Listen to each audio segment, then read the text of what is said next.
In the wrestling world, the people are represented by two separate but unequally important groups. The wrestlers and bookers, who literally do all the hard work, and the fans, who endlessly nitpick and overanalyze everything they do. These are their stories.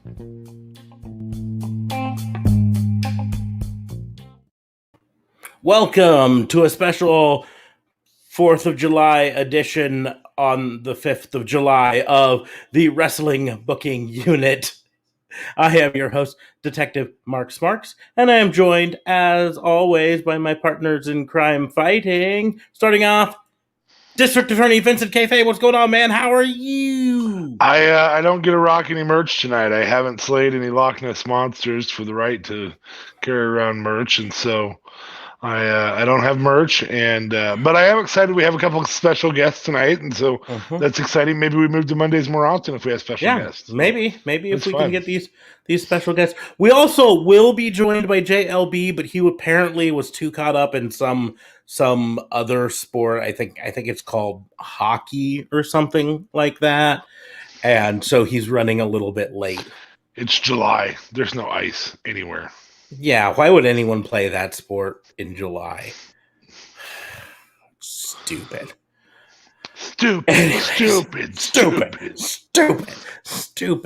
But we are the only wrestling podcast on the planet doing a special 4th of July edition on the 5th of July because I don't know. Because we were doing stuff on the 4th. Yeah, we're too busy blowing shit up. Yeah. That's what we do in America. JLB did it like on Thursday. Yeah. Because I'm sure they didn't blow too much shit up there. And if they did, they apologized. Canada. Like, oh, sorry, trash can, for blowing you up. Oh, sorry. So, funny story. My son yesterday, we're doing the little ground balloon flowers and everything. Mm-hmm. And he's 8 now, so he, with extreme supervision, he does get the ability to light off fireworks. He did a ground balloon flower, and he decided that he was going to set it inside the tube from his parachutes. I feel I may have a pyro on my hands if I don't watch carefully. Yeah, I think all young boys that can get out of hand pretty quickly, but the problem is by the time you notice it getting out of hand, it's already out of hand. Well, I cut it off pretty hard yesterday, but yeah. So, but I got a 3-year-old. We went to go see the fireworks, one of the fireworks displays in the town here in Omaha, and I was very impressed with how well she handled it. Because at 3 years old, there's kind of two ways they can go. They can either enjoy them, or it's scary, or they can just be all in it. And she was all in it. She liked to see it, and we weren't super close, but we were still close enough that you could feel them here. So she enjoyed the crap out of it. So, hey, here we go, JLB. Yay! Yeah, recovering from that hockey game. I am indeed. Yeah. Crazy how they came back. How was your Canada Day, bud? It was good. It was all right. Didn't really do much, to be honest with you. You didn't blow shit up? No. You guys blow stuff up for Canada Day? I mean, I guess we kind of do. It's just this year was kind of weird because of the whole deaths that were found across Canada, a bunch of unmarked graves with the natives and all that. So a lot of people didn't really do much for Canada Day. There was kind of more of a mourning kind of thing due to that. So... I appreciate where you're coming from, but frankly, if America called off celebrating 4th of July for every time we found out about some atrocity that we did to the natives around here, we'd probably never have celebrated it. Yeah, we'd never blow shit up. Yeah. I mean, for sure. Seems like every other day we realized that we were really shitty to the natives here. I think it's somewhat different in the sense that you guys were just full on like, hey, we did this, we did that. So it's maybe a different thing. Whereas us, it was kind of like, hey, everyone's equal, everyone's this, everyone's that. We're kind of... Except for these people that we killed. Exactly. And I get it. The whole foundation of any country really being born is killing off another previous... Destroying, No, I get it. You Obvious know, evidence. in many ways, America, we're kind of like supervillains with our ability to attack the natives here, and Right. we didn't seem to. I mean, we're like, here, have some smallpox blankets. They gave Um, us corn and cotton. We gave them smallpox and alcoholism. mhm. Yeah. straight up. And little tiny pieces of land that we slowly whittled away into even smaller pieces of land. Wait, there's oil there. Hold on. Yes, you remember this part we gave you? We found oil on it, so we want it back. Hey, you remember this part we told you we never destroy? We're going to carve faces of our past presidents on it. Yeah. But straight up. before we got too political, so Smarks and I actually talked a little bit before the show that this is really rough to do right after a Raw. It really I'm gonna is. guess we're gonna be crime heavy, except for the guy who came from a hockey game. So Right. Was it that bad? Yeah. the word writing was the matches were The terrible. work rate was not terrible. There were ifs and stuff. I mean, here I and saw there. the Riddler. I But- saw the Riddler AJ match. I thought that was nice. Riddler. The Riddler. Wow, Riddle I me didn't see this. Riddler. Yes. Riddle me this. Riddle. Excuse me. David, this AJ. What is small yet powerful? And wait, no, no, yeah. The thing is, I mean, there were matches like that. I mean, Riddle sold the crowd out of being injured, right? And so, but then there was also a scene. DFA kind of referenced it earlier, where Drew McIntyre explained the history of the sword that launches his pyro and how it comes from the Loch Ness monster and slaying Nessie and being gifted. It was bad. Yeah, It was it sounds bad. bad. And And then, it was. and then- It wasn't Drew's delivery. It was just who wrote this garbage. yes, Okay. and then Because I'm saying Drew could probably pull it off, but it still sounds stupid. yeah, and then I mean, yeah, it was like Bad. they had Charlotte come out to had give like a a medical crutch war or update something? on her thing, and then they had the crutch duel where they sword fought with crutches. And here's the deal: is as a former theater nerd myself who took stage combat lessons, you should never have two people sword fight if they haven't been trained on how to stage sword fight, because it really looks dumb when they're just randomly swinging Right. things. I mean, it looks so obvious that they're swinging to hit the other crutch rather than hitting the person. You know, it's Right. okay. Okay, now we're swinging up. We're both swinging to meet up here, and then we're swinging to meet down here, and then you swing and I jump back, and then I swing and you jump back, and it looks really, really bad. So, and yeah, the whole thing was you know, Charlotte was faking it, so Rhea came out faking an injury as well, so they could both be faking injuries. And then she took Charlotte's crutch, or knocked Charlotte's crutch away, and Charlotte was faking it the whole time. Oh, geez. Right. We should tell you that both of us have booked a special guest, Yes. former wrestler for Yep. each of us. Yep. So We have special guests on this episode. you're gonna get the chance to meet a couple of your heroes Mhm. tonight. Yes. Truly. It's true. Like, It's just true. jokes. It's true. It's true. It's true. It's damn true. I do not believe any of you. 5th of July. 5th of July, buddy. It's It the is, 5th of July. it's damn true. We were able to book. Our Books. American heroes will be on. I don't know where you're getting at. He says, I get what you're referencing, but I am not buying this in one bit. Right. So, before we get into anything, this is the time that I always take time out to remark that Raw and Order WBU is part of the Tatnisco Podcast Network. So head over to tatnisco.com, click on the link in the doobly-doo for the tatnisco.com. You can check out all the other shows on the network and give them a follow and let them know that we sent you.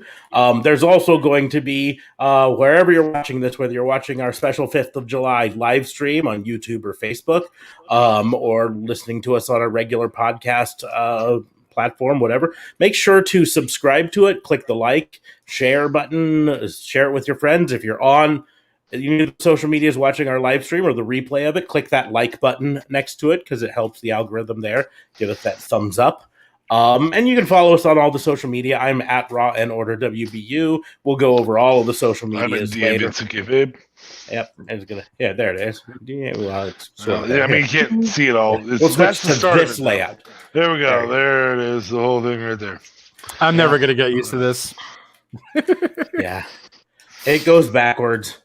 You have to point in one direction when you want to. So you point over here.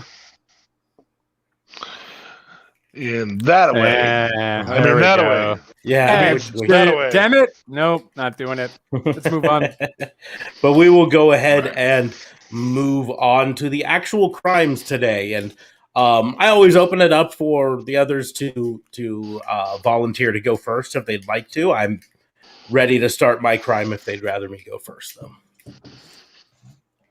I'm going to give you an opportunity here, JLB. If you No, I think I'm good. I'm still kind of thinking there's a lot of bullshit that happened this week. So okay. Well, then I will start us off. I can go if you want. Okay. Either way. Okay. So, I've been blessed and cursed at the same time to have a lot going on in life, and I hadn't been able to watch as much wrestling as I'd hoped I would. I was texted a really great article today about a really great storyline that's been told very long term. And then I watched Raw. And it was my reminder that long-term storytelling only happens in NXT for WWE. Because, again, we mentioned earlier everything from I don't know, Drew McIntyre. I mean, the Drew McIntyre storyline could last a year. And what are they doing? They have him go after the Money in the Bank. They've got Kofi going after the title, which I feel like is hey, who beat Kofi faster with Brock? I feel like that's what's coming here. And that's really going to piss me off if that's what it is. And so I my concern is now even the verbiage on promos is being written poorly. Whatever you do, if you're a WWE main roster wrestler, do not take a prop. Under any uncertain circumstances, do not take a prop, no matter what it is. I don't care if it's a gas mask or a plunger, which was Moxley's major concern why he went with gas mask versus plunger. Or right now, what I thought until tonight was a really cool prop for Drew McIntyre. I still liked the black leather jacket better, the Scottish psychopath setup better, but I understand that they kind of want him to be a face here. Just don't take a prop because you're going to get landed with just the dumbest promo where you either have to take a shot in the butt or you have to talk about your ancestors' battle with Nessie, and that ends up being your battle with Nessie in real life to get the Loch Ness Monster's tooth to turn into a sword. What happened to the days where our special guest could come in and do a pipe bomb and just have an incredible promo? Oh, look, it's an appearance by our first special guest. It is CM Punk. Huh? See? You get it? I knew it was going to be something stupid like that. Yeah.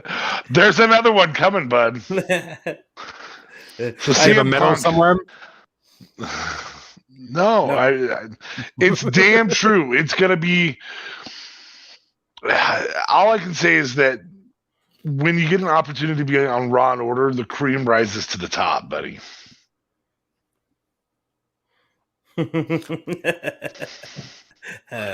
All I can say. But right now we're talking about promo skills that were like this, guys. Instead of... And again, this is what happens when you get a prop. It's crap. Yes. But that prop was not joke. That prop was not gifted to you from besting Nessie and Loch Ness. And no, it was gifted to me by my son not using this punk and me having a Sharpie before the show. It was gifted to you in a pack of 10 for 15 cents. When I feel like that's out. the amount of thought process that goes into these, though. Some of these promos, like seriously, I did that in pre-show, and I showed up for pre-show. What, 4 minutes before we started Smarks? Maybe a little bit more, maybe closer to maybe 8. But yeah. So less than 10 minutes, I came up with our special guest, which is as good as the Loch Ness Monster story, if not at least more funny. Definitely more funny. I didn't watch the promo, and I honestly, maybe I'll check it out on YouTube or something. I don't even know if I want to give them the likes, though. Yeah, I think the big thing is what we're seeing with that promo is an example, and I'm betting money that we'll turn on Twitter tomorrow, and there will be reports from Dave Meltzer that Vince McMahon came in an hour before the show and ripped up most of the script, and they had to rewrite it all from scratch, and that's what this is an example of. An example of something that they may have written a better version, and Vincent Kennedy McMahon decided that it wasn't good enough for him, and so kicked it to the curb, and then they came up with this shit. And the sad thing is, the sad thing is they're trying. The problem is they're trying to do some long-term storylines, not nearly as long-term as the one that I think you're referencing from the article, but they're trying to, because I mean this storyline they're doing with Drew McIntyre is spanning the better part of this year. You know, he lost the belt to The Miz after Bobby Lashley came in and interfered. Well, not interfered, but came in and destroyed him after the Elimination Chamber, and he's been trying to get it back, and then he lost the final match that he could have with Bobby Lashley. So now he's going after the Money in the Bank, because that's going to be his ticket to getting another match with Bobby Lashley, or at the very least being at the head of the line for whoever finally beats Bobby Lashley. Which is not even technically great storytelling building. No, it's bad storytelling, but it's attempted long term. That's all I'm saying. I don't think it is. I don't think it is. You occasionally get a script like this. That's what happens. Occasionally you have an episode that you put out where you talk about things like a sword, or if you want a pipe bomb, then write a pipe bomb. If you want a good promo, then let them write a good promo. Don't talk about Loch Ness Monster with your sword. Don't talk about, I mean, they had a good promo the week before with Kofi lighting up Lashley, just lighting him up. The problem is that's not going to go anywhere. And we know it's not going to go anywhere because we know right now that Brock has either already agreed or is in talks with WWE to have that match at SummerSlam. Right.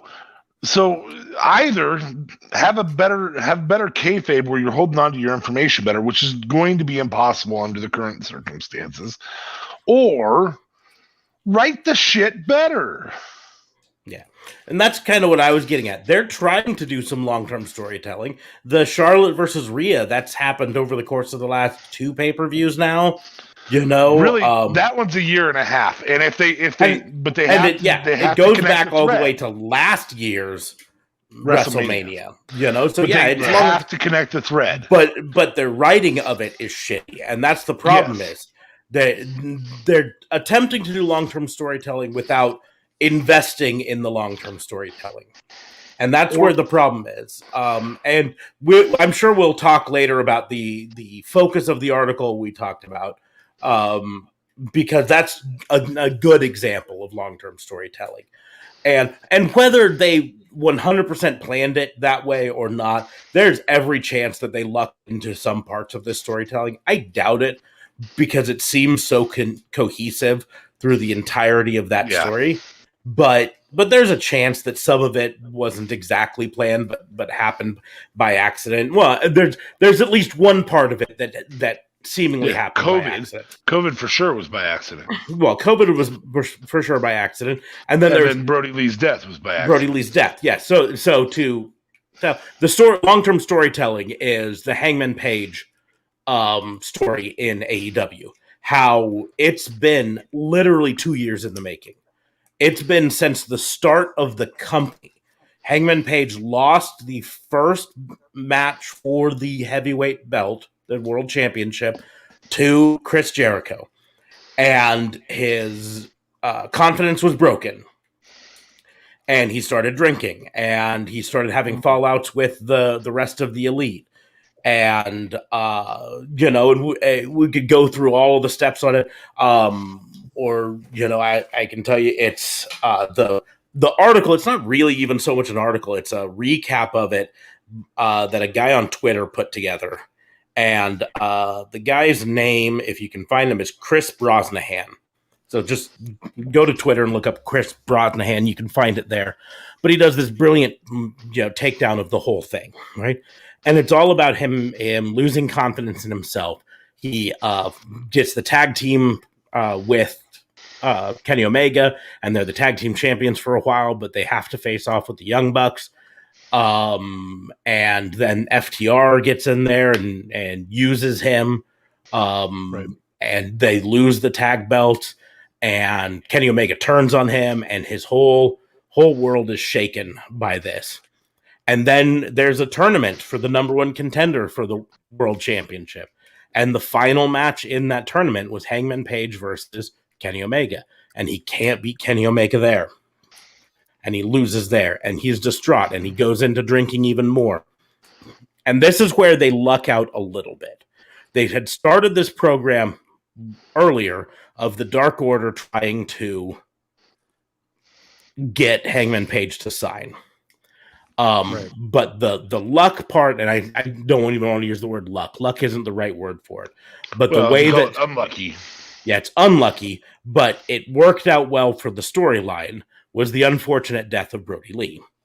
Because that turned the Dark Order from heels to faces.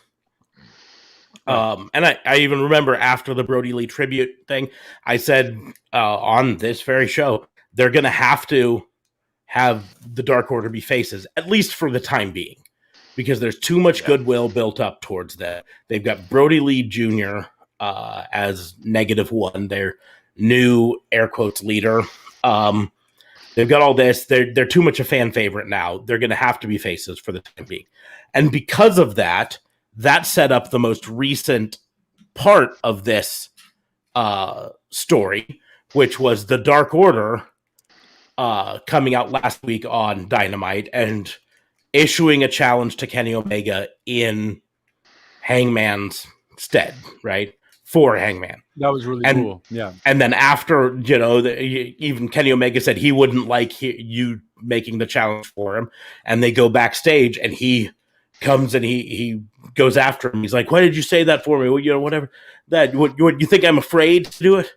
And they're like, you're not afraid to face Kenny Omega. You're afraid of failure, but we believe in you. And see, they couldn't do that if they were the heel team, the heel group right now. But them being a face group with him, they can be that support group for him, that family that he lost when the Elite kind of fell apart for him.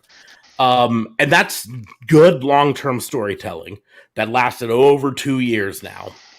The biggest key is that you can easily see the common thread. Yes. We'll call it the golden thread. So anytime something's made, there's got to be that in a long-term storyline.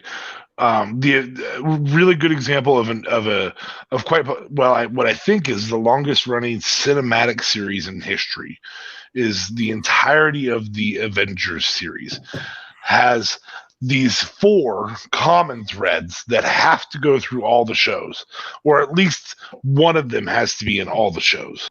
Mm-hmm, right. And then they get woven together in this beautiful long-term story that some people hated the end and some people loved the end. And at the end of the day, it wrote a movie, and that's what it did. The only ones that even came close were Star Wars, and that actually took a longer timeline to build. But the common thread was always there. Mm-hmm. That golden thread was always there. I see the storyline with Rhea and Charlotte, but I'm also a podcaster who really likes women's wrestling, who thinks WWE puts out one of the best products in the world on women's wrestling, and unfortunately thinks that his best friend's mark out for AEW is the only good product in men's wrestling right now. So I see the ability, I see the ability for that thread to be there, and then they don't write it. They just don't write. I mean, all it would take is Rhea to be like, you know what? I had to take dang near a year off to learn how to be like you so that I could beat you. I now know you better than you think I know you. In fact, I probably know you better than you know you. Yeah. And that could have happened tonight, and it didn't. Well, part of the thing, what's missing from the Rhea Ripley-Charlotte feud, to be perfectly honest, is a little bit of separation, right? What works so well about the Hangman Page Kenny Omega storyline is they faced each other. They were tag team partners. They faced each other in one match, and Kenny Omega won, Hangman Page lost. And then they haven't been facing each other. There have been hints at it. They've dropped little signs here and there, both on Being the Elite and on AEW. They've had Hangman, continue to win matches and all of this stuff, but they've kept them apart, even though they were building to this. We knew they were building to this. Yeah. We've said on this show multiple times, if you go back over the last year, we've said before that Hangman Page is probably going to be the one who beats Kenny Omega for the belt, right? Ever since Kenny Omega got the belt, we're like, they're building up to Hangman Page being the one who takes it from him, right? But they hadn't had a match. The last time they faced each other in a singles match was the tournament before Kenny Omega won the belt. That's it. And they've kept them separate. You don't have to have people constantly fighting each other to sell your feud, right? And so it was messed up because it was also... They made me realize that while listening or watching that promo last week. And it was brilliantly done because I didn't need a recap from the announcers or anything like that. Because they literally did it. Well, because it existed, but what if I didn't remember from 2 years ago? I knew of it, but as the Dark Order was out and they had mentioned that, it clicked into me like, oh, because of everything that they were saying during that whole segment, it made you realize it without spoon feeding it to you. In a sense, I also want to remind you what this guy used to do, and that is he didn't have to recap. He built your research into the market. Right. He made you want to go look that shit up. Right. And that could also happen. Tonight, we had to hear about the history between Jinder Mahal and Drew McIntyre after Drew McIntyre talked about his stupid sword, which, again, I liked the prop until now. And then we had to hear about the history between the two and that they were both once in a group called 3MB, and this was a 3-man band, and now they're 1-man band. And Jinder left and came back, and then Drew left and came back, and the sword event became the whitehead on Jinder's back knee of this storyline writing. Like that's the crap it was. And that's not to dog on Jinder for his back knee, but you're doing drugs, dude. We know it. Anyway, steroids. Sorry. It or did. Whoa, what is that? Was that the Loch Ness Monster? It might have been. What was that noise? What did you hear? It could be a mix between. I don't know. Whoa. I'm not sure. They are filming. They are filming a Oh, movie yeah. in back of my They're, house. So wasn't it the Transformers next Transformers movie? You said, yep, they're filming the Beast next Wars. Transformers movie outside his house, so it could be that they're doing that. Dude, are Because you an I was extra? gonna say, it sounded like a Fast and Furious car drove by. Or I mean, it could have just been some random Montrealer fucking going ape shit down the street too. Could just Fucking very well be that. Bumblebee. Bumblebee just made an appearance on our show. Yeah, that's a third special guest for this show. yeah. We still don't know who the other one is, but No. I was wondering. I was wondering what that was, how they were going to do that. I'm guessing we're just going to see guys with green suits on, and then they'll do the Transformers part, obviously in studio with CGI. But I was like, I wonder if they'll have a model robot or something, just to kind of. no, But yeah, my bad. Not wrestling. no, My bad. They won't. No, Just guys with Anyway. green suits on. I don't even know if they'll do that. Yeah, I mean, literally, they might not have anyone there; just have people staring at. Yeah, Okay. highlights. because Um, anything where there's eye contact, it's always one-on-one, so they can actually draw the CGI to match the eye contact. Yeah, so sometimes for eye contact, literally they have like a tennis ball on a pole, where they just hold. Yeah, because it would look have at to the be tennis really ball. high. Mhm. It would have to be really tall for. Just hold the tennis ball up there on a pole so that someone can look at the tennis ball and see it, and it looks like they're looking at eye contact. I don't know. I'm trying to find that. Someone put up a thread today. It was a Reddit thread of just talking about Hangman Page. Someone had collected all of the Hangman Page lower thirds from his entrances over the course of this last year, and they're epic. So I'm trying to see if I can find the link to it again. Did anything I will happen with say- Alexa? She wrestled in a match. It was a 4-on-4 tag match. Okay. Because it was, or was it 3-on? No, it was 4-on-4 because it was. Trying to remember who all was. It was Eva Marie, Dewdrop, and Nia Jax and Shayna Baszler versus Nikki Cross, Super Nikki. yeah, Nikki Ash or something. Ash, yeah, what's her new name? Naomi, and This is so random. Okay. I can't remember who the third person And was. Shayna, I guess. Shayna was of course, on the other side, with Nia Jax. So Nia Jax, Dewdrop, Shayna, and Eva Marie. Maybe Eva Marie wasn't actually in the match, technically. I don't remember. And Alexa Bliss on the other side. Anyways, but it was I don't know, bad. I don't even remember if Alexa really got much in on it. Okay. So it was just random. It wasn't anything crazy. Dewdrop obviously Well- didn't leave Eva yet. Yeah, They're still it was doing there that to set thing. up Eva Marie taking credit for the win in the end, even though she had nothing to do with it. Dewdrop looking powerful. Maybe setting up eventually a Dewdrop and Nia Jax either program against each other or tag team, because they did do some tag team moves together. So maybe, I don't know.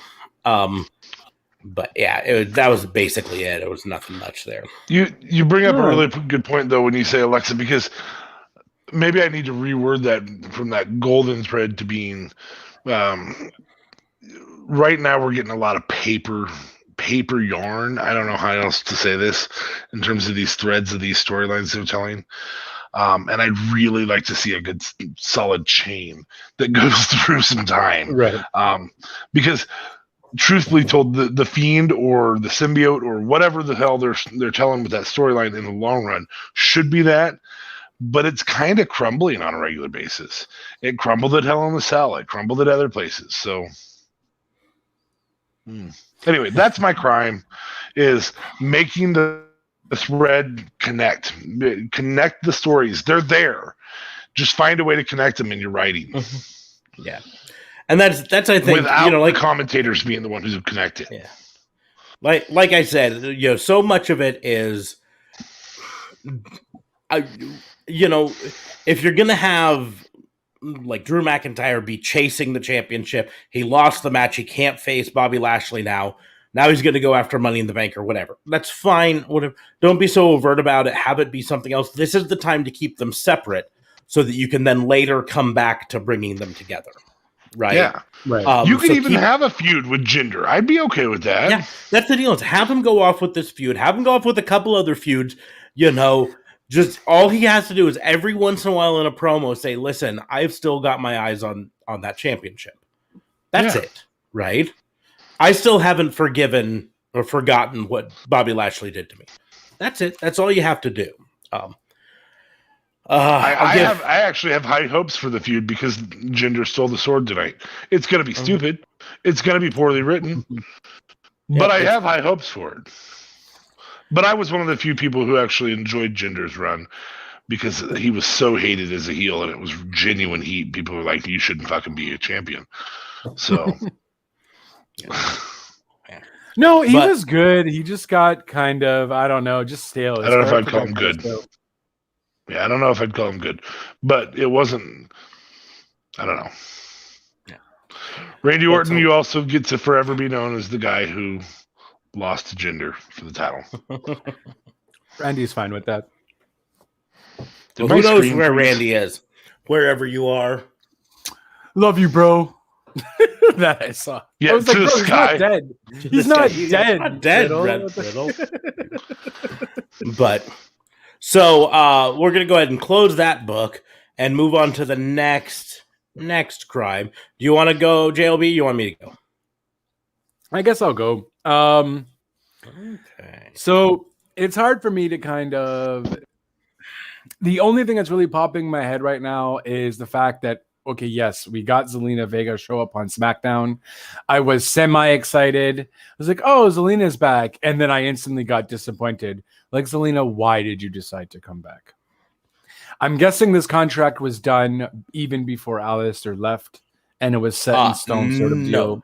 Aleister Black, specifically on his live, said the contract wasn't, the details wouldn't even worked out until the day of her return. And she didn't know that she was going to be showing up on SmackDown until right after signing the contract, sort of a thing. So it took a lot longer to work it out. Here's the deal: is she came back? There's one reason she came back, and it's green, and it's about this big. It's got a number on it, and she's getting a lot of them. That's why she came back. Do we know how much it is? No, we don't know anything about it. But the simple fact is, I would prefer if you quit talking about my penis on air. Yeah, your penis. I said this big, not this big. I said this big. You win. Should have known. Yeah. Green was the funny part of that. Just so everybody knows. That just reminds me. I don't know if either of you guys ever watched New Girl. But there's a scene in New Girl that is absolutely one of my favorites. It's in the first season. There's a scene where the main girl Jess sees Nick's penis, right? And there's a scene later where one of the other roommates is all angry because he's never seen his best friend's penis, and so she's like, so he's like, okay, you just tell me when, I'll just like really. Are you serious? Are you no wait. I'm gonna start again. Really? No. But it's in reverse. It's in. Really? Good Lord. Anyways, no, yeah. From what he said, she just signed. I don't know if it was, I guess, that day or the day before. Right. But it was right before that. And that's why they couldn't say anything about it, because the details weren't worked out at all. That's the only way to keep things secret, apparently. Yeah, exactly. Yep. They couldn't deny it because it was talks were happening. And the simple fact is, we know for a fact that AEW went after her. So for her to go back to WWE, it's got to either be dollar bills or that they worked out. championships, but even then, you think AEW didn't say you'll be women's champion at some point? Yeah. Or creative. It would be creative of some type. Yeah, creative control maybe. But the bigger thing is either that or WWE backed down and said things like, we'll let you continue to have your Twitch channel, we'll let you continue to have your OnlyFans or whatever, gave in to some of her bigger demands. That she's got an OnlyFans. She's not naked too or anything excited about it. Yeah. It is a perfectly safe for work. Wow. Yeah, but it was her way of run around when she couldn't have her Twitch channel anymore. She created an OnlyFans channel because Twitch was on the not approved list, but OnlyFans was not. So she created the OnlyFans because she could. Anyways, that's neither here nor there. Okay, sorry. But to your talking about, the biggest thing is they bring her back. It's this big surprise, and then immediately have her lose to Liv Morgan. And don't get me wrong, I love Liv Morgan. But it's still ridiculous. But it's still ridiculous to have her come back with such fanfare, announce that she is the new contestant in the Money in the Bank, and then have her lose. And lose fast too. It was a short match. And she lost. And that's probably the most off-putting. Well, and what's also, maybe because she hasn't been on camera in a while or whatever, but I felt her promo work wasn't even that great. You weren't that badass heel that I remember you being with Andrade. You were kind of more, unless she just plays it into more of a blonde heel, if you will, a very dumb blonde heel. Or Carmella-esque, I guess. Yeah. Whatever. You know what I mean. I think that's at JLB 420. Real Talk Radio is the brand. Yeah. Just cancel me already, I guess. Whatever. You know what I meant. I'm going to go so far as to say I think it more has to do with we've never seen her promoting herself in WWE. True. She was always a manager for someone else. And so she was always living off promoting that person's whatever. And while, yes, she did in Impact Wrestling before she came to, back when it was called TNA, but before she came to WWE, gave some of her own promos. It was a totally different character than she had. So this is the first Zelina Vega being her own spokesperson that we've seen.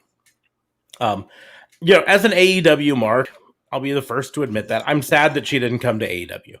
However, I'm happy she went someplace we're going to be seeing her. Here's hoping that they treat her right and keep her in the spotlight. It's just really puzzling to have her lose so quickly. The problem is if you don't build her legitimately, she can't build other people legitimately. Mm-hmm. That's it. Yeah, you have to have them all build each other. Yeah. And how are we supposed to expect her to be this dominant force in the Money in the Bank when she comes and loses to Liv Morgan in her first thing back? That's fine. Quickly, not losing, not just losing, but losing quickly. Yeah. On a positive side. Okay, sorry. Go ahead. No. Well, so what we miss out on is things like the I lost, but I lost by the skin of my teeth, or I was winning and not surprise roll up, but surprise finisher happens, or something along those lines. Those types of things really help build lots of people. The problem in the women's WWE right now, not women's in NXT, but women's WWE, is that the problem with women's NXT is they keep bastardizing it for women's WWE. The problem with women's WWE is that they bring them on, they fire them, or they don't properly build them. Rhea Ripley, we talked about it when she came back, didn't get a proper build, and then they put the title on her. Charlotte has had a proper build. That's why Charlotte is Charlotte. And probably as unenjoyable as she's ever been right now, which I hate saying, because such a consummate performer. Bayley is really well built right now, and they're not going to put a title on her because the only other person that's well built on her same product line is the champion. Mm-hmm. Right. Until they bring Sasha- Scarlett and Shotzi up from NXT and throw them in SmackDown. Oh, okay. And they're going to bury their asses too. Yeah. Or Tegan. So- Tegan Knox had a dark match, apparently, on Raw. Yeah. I'm just Yeah, happy she'll to make hear it- Tegan she'll Knox make is it wrestling till- again. Yeah, she'll make Yeah. it till another injury. Yeah. Oh, Jesus. She's going for a record number of ACL tears. I don't know what the record is, but she's going. The woman has torn her ACL more than the ACL she has. Mm-hmm. Yep. I love Tegan Knox, and I love Tegan Knox. I think she's fantastic. But her shiniest wizard is very enjoyable to see. She sends that wizard 4 foot past the person's face, or past the person's head. Sorry. Yeah. It is fantastic. And on top of it, she's got a ton of charisma. The problem is, if she's tearing her ACL so often, she needs to work on something with her delivery, something with her style is putting her ACL at risk, right? Yes. And she needs to work on changing it so that it doesn't continue to put it at risk. The fact that she's gone through 3 of those ACLs makes me skeptical that she's putting in the work to change that, whatever it is. Right. Needs to be changed. Definitely not learning from her mistakes. Absolutely. And again, that's not dogging on her by any No. means. It's not. No. She's a great performer. But that's So- the deal. Like I said, I heard that they were doing dark matches for Scarlett Bordeaux, for Shotzi Blackheart, yes, for Tegan Knox, with the intention of bringing them all up. If they're anything like the dark match that Karrion Kross did, it'll end up on Main Event this weekend. Right. And then we'll get to watch it and say, what the fuck are you doing? Were you talking about that or what he was doing? Well, a little bit of both. But did you get to watch the Main Event entrance for Karrion Kross? I did. I watched it on YouTube.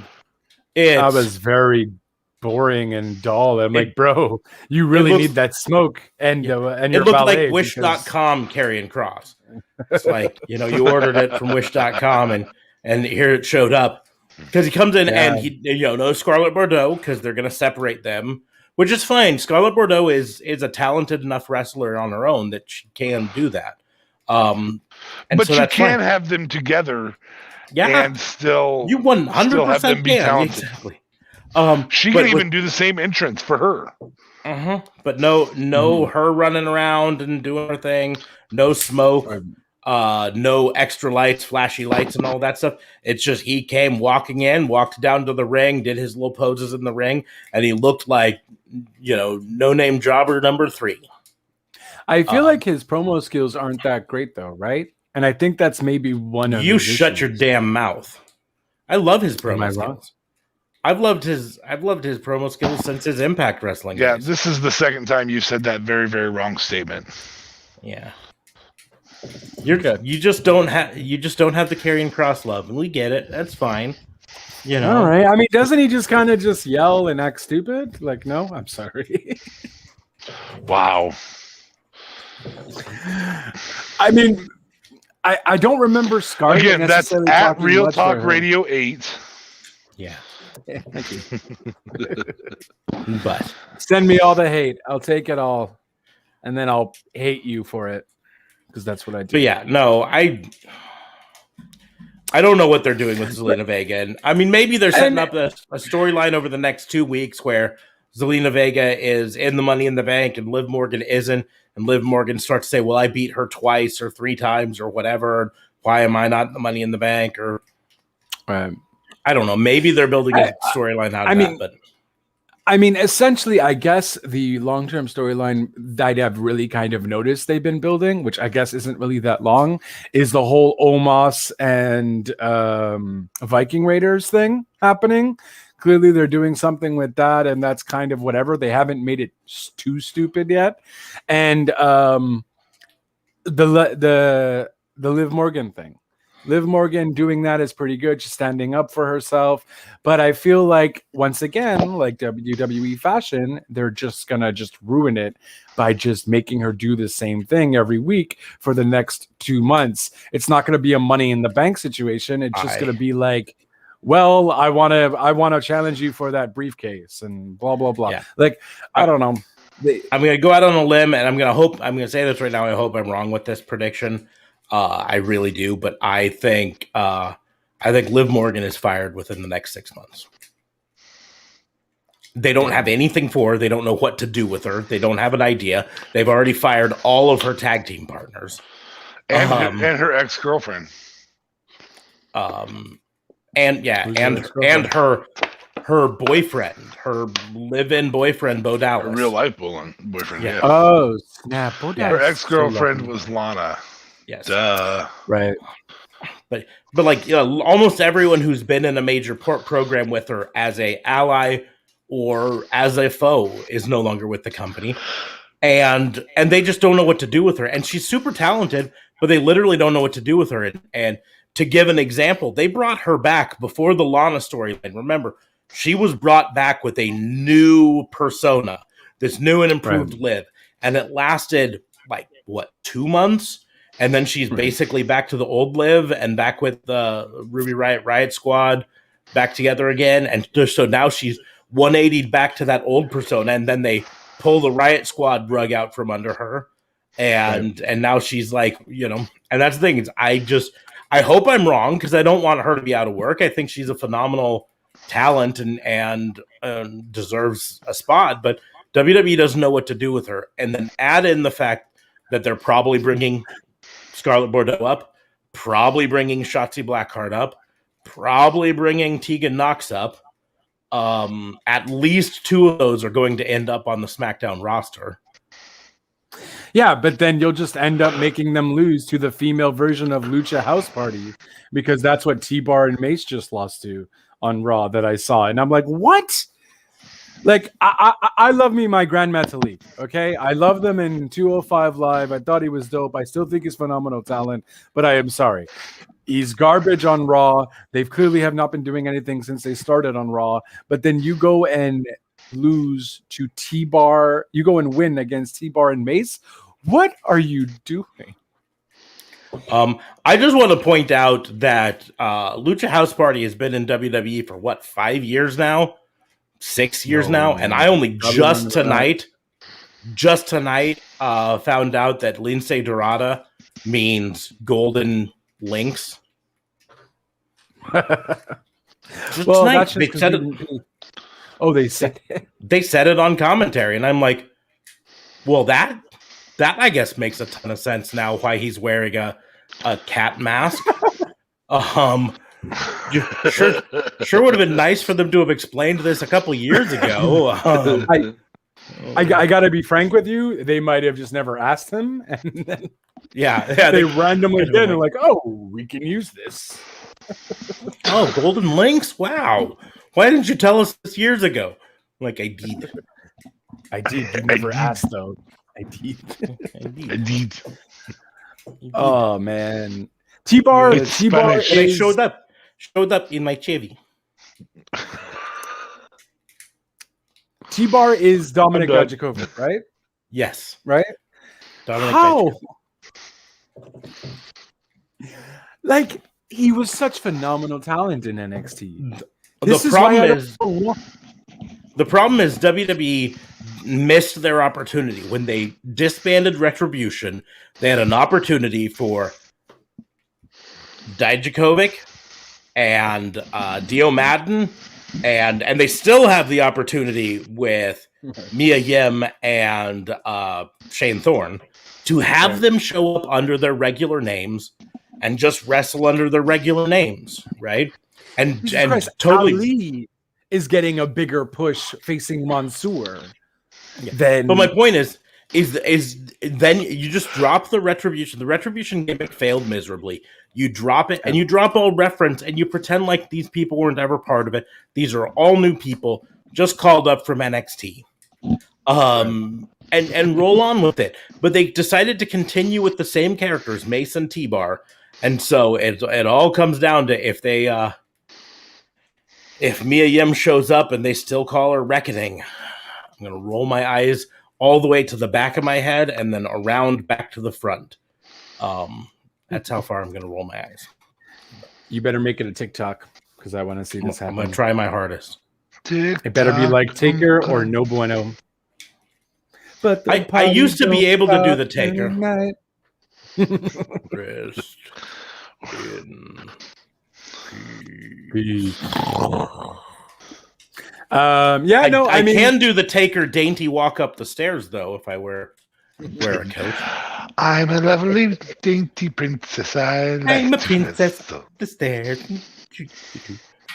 Anyways, but we just lost all credibility if we ever had anything again.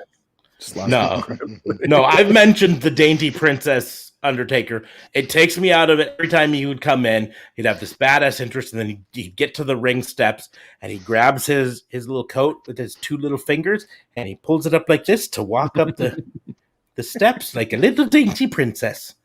And I'm just like, ah.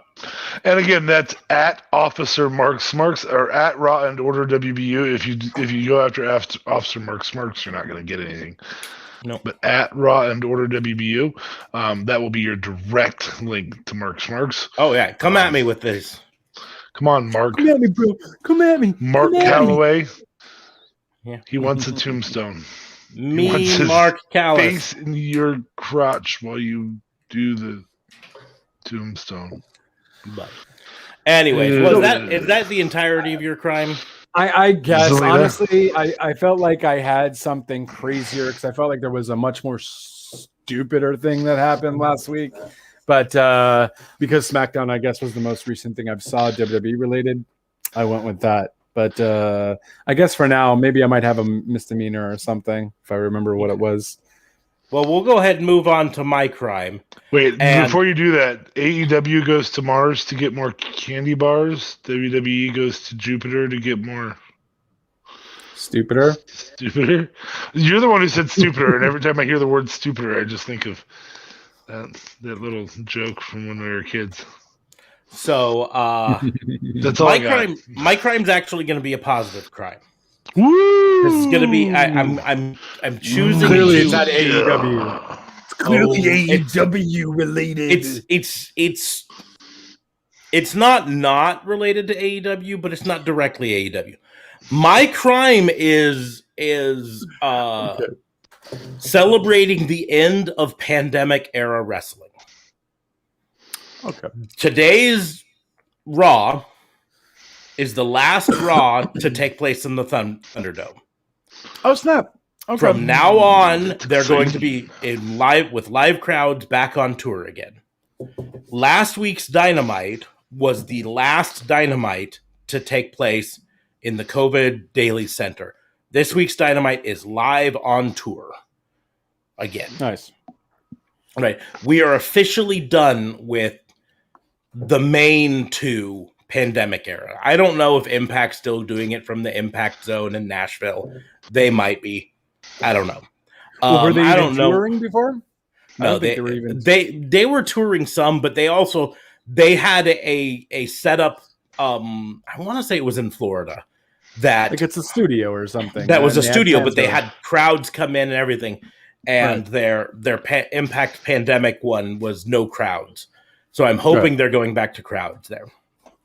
I don't know what Ring of Honor's been doing. You couldn't see it. Couldn't see it. Yep, literally couldn't. Mm-hmm. But we're officially done for the main two pandemic era wrestling, and that's what I'm excited. I'm super stoked to look forward to this week's Dynamite. In 2 days, we get to watch. Now, Dynamite's had crowds in effect, but this will be full crowds for the first time on a Dynamite. Full crowds in almost 16 months, 15 months, right? And I'm super stoked. And if there's one thing Double or Nothing taught us was how important crowds can be for a wrestling show. And that's very important. and not having them for so long has hurt. Both WWE and AEW have struggled with it. I would have been super curious how they would have interjected into that whole firework display, though. That would have been very interesting to have seen with crowds. Was that Double or Nothing? Maybe it was the one before. The barbed wire death match. Oh, yeah.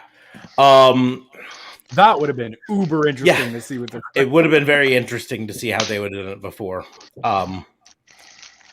And here's the deal is, get some crowds back. We've mentioned before how determining what characters are over and what characters are not when you don't have crowds there is difficult. And I think it's going to help WWE to be back to actually hearing crowds. I saw someone, I can't remember who it was. Someone did an interview, like one of the former WWE wrestlers did an interview and mentioned how the Thunderdome reactions were faked, were cultivated, I should say. And I saw a bunch of people responding to, "Oh my, Thunderdome wasn't real? Oh my goodness." And I was like, I thought we covered this like 6 months ago. There was a big thing where someone was like, "Hey, I was just watching WWE Raw and I saw my own face on it, and I'm not in the Thunderdome. I was in it 2 weeks ago and I saw my face." And we talked about it on this very show, how, they had created a library of reaction shots that they could use and tailor the Thunderdome to however they wanted to, right?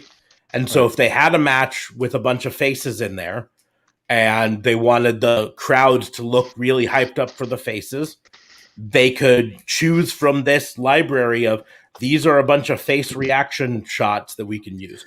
I thought we knew this. So it really surprised me. Not only did they reuse previous footage, they also had fake superstars, because if you remember, there was a screen cap of of the commentator section, and you see like 8 people in a row with Raw t-shirts. And I'm like, there is no way anyone bought a Raw t-shirt, let alone 8 in a row here. Like, let alone random placement, put them all right there. Yeah, I mean, I get why you would do that, but I'm like, who the hell buys a Raw t-shirt? I 100% see enough people buying t-shirts that said Raw, but that's 100% purposeful on WWE's spot to put them all together, because they've got this database. They probably literally could just text search it and go Raw t-shirt and bring up all of the people who were wearing a t-shirt that was identified as a WWE Raw t-shirt, and then said, okay, we're going to put those there. 1, 2, 3, 4, 5, 6. Boom. Pretty simple. I wonder if they have one that says Orange Toque people. Orange Toque. No, they're American, so they would have said Orange Beanie. Okay, fair enough. And probably I'm probably the only dude with the orange toque, so they don't really have to search it. They likely didn't have a lot of them, so. But the key is for them is that they can actually eliminate the AEW shirts on their programming and stuff. Yep, that's the other thing is, there were enough people, especially remember the early Thunderdome. There were a lot of people working in pranks, working in just bad stuff. Remember there was one time someone put up a picture of Osama bin Laden, right. Things like that. And I think that's probably what spurned them to create this database, I'm sure. Yeah. Is they're like, listen, they had that KKK thing or whatever it was. Mm-hmm. Yeah. Yep. We can't risk that anymore. So now let's start saving the ones we like. We can star the ones we like. We can say good reactions, bad reactions. This guy's doing thumbs down. This guy's doing thumbs up. So that was the deal. There was a point on this week's episode that behind someone, as they were delivering a promo, I can't even remember who it was, but they were delivering a heel promo, and behind them was a whole bunch of people going, boo, boo. And if you remember the early episodes of Thunderdome, the reactions weren't nearly that precise because there was a delay, right? Yeah, there was a lag. There was lag. And so for the most part, you would see people, and for the most part, people were just excited to be on the Thunderdome. Right. So the people in the background weren't actually reacting to what was happening on the screen. They were more reacting to the fact that they were on the Thunderdome and, oh, look, there I am. So Right. for WWE to create this database and say, okay, these are now the ones, this is what we can do. We can put these people in when there's a face team going on so that we can have the good reactions. We can put these people when we want negative reactions, so on and so forth. I just thought that was common knowledge. I thought we understood that months ago. Yeah. But now they're not going to have that anymore. They're not going to have that ability to control the crowd anymore. They can still try to pipe in sounds, but they have already in the past omit sounds, actual audience sound. They've already added extra to the show. They can sweeten the sound and everything, but you can't change the looks. You can't change the way people are reacting. Even if you pipe in a bunch of cheers, if the audience is all going, yeah, they can. I mean, they can put some staff in those front 3 rows. Of course, that's taking money out of your pocket when those seats run $1,200, $1,300 a piece. Yeah. However, we've talked about this before, and I feel like I've said that a ton of times in this episode. We've talked about this before. WWE's profits and losses are not based on live attendance anymore. No, they're based entirely on ratings and network sales and pay-per-view sales. Right, that's all it is. And so they don't mind losing a couple $1,000s in seat revenue if their contracts are still generating billions of dollars in Saudi Arabia. Or whatever. So, but I'm just excited. The end of the pandemic era, we're going to start to see regularly, not just at special event pay-per-views or whatever, but every week again on every show, regularly, live crowds. In the audience there, live crowds. That will mean, however, that one negative to this is WWE seems to having had the Thunderdome for what? 10 months? They didn't have it at the beginning. It took them a while to figure out the Thunderdome. But we'll say 10 months of Thunderdome behind their belt. It took them until the last 3 weeks to realize, hey, we can take advantage of the fact that there's not actual people in that front row and, hide wrestlers in that front row so they can just pop up a la the Viking Raiders. Today. Hey, we can put a special crash pad behind that barricade so that Ricochet can diving crossbody block John Morrison off of the thing, but it'd still be safe. They did that last week. And they just figured it out, and now they're not going to be able to do that anymore because there will be actual people there to see the crash pad. Way to mention my misdemeanor, bud. You're welcome. Yeah, it's been exciting. It's been exciting. The anticipation for live has been through the roof. Smarks and I have yet to decide if we're going to go to Kansas City and watch it. It's going to be tough to get the time off, I think, for both of us. But the tough thing is Kansas City's just far enough away that you basically if it was. Yeah, you have to have a hotel. You have to stay overnight. So you have to have the next day off from work. Wait a minute. Yeah, we can do just one hotel. Doesn't even need to be 2 beds. Yeah, I mean, as long as it's got a pull-out sofa. Yeah. Or one of you pulls out. Well, it was innuendo. Yeah, it went from innuendo to just it's dirty. Oh, it's dirty. Guys are gonna have sex and remove your penises from each other.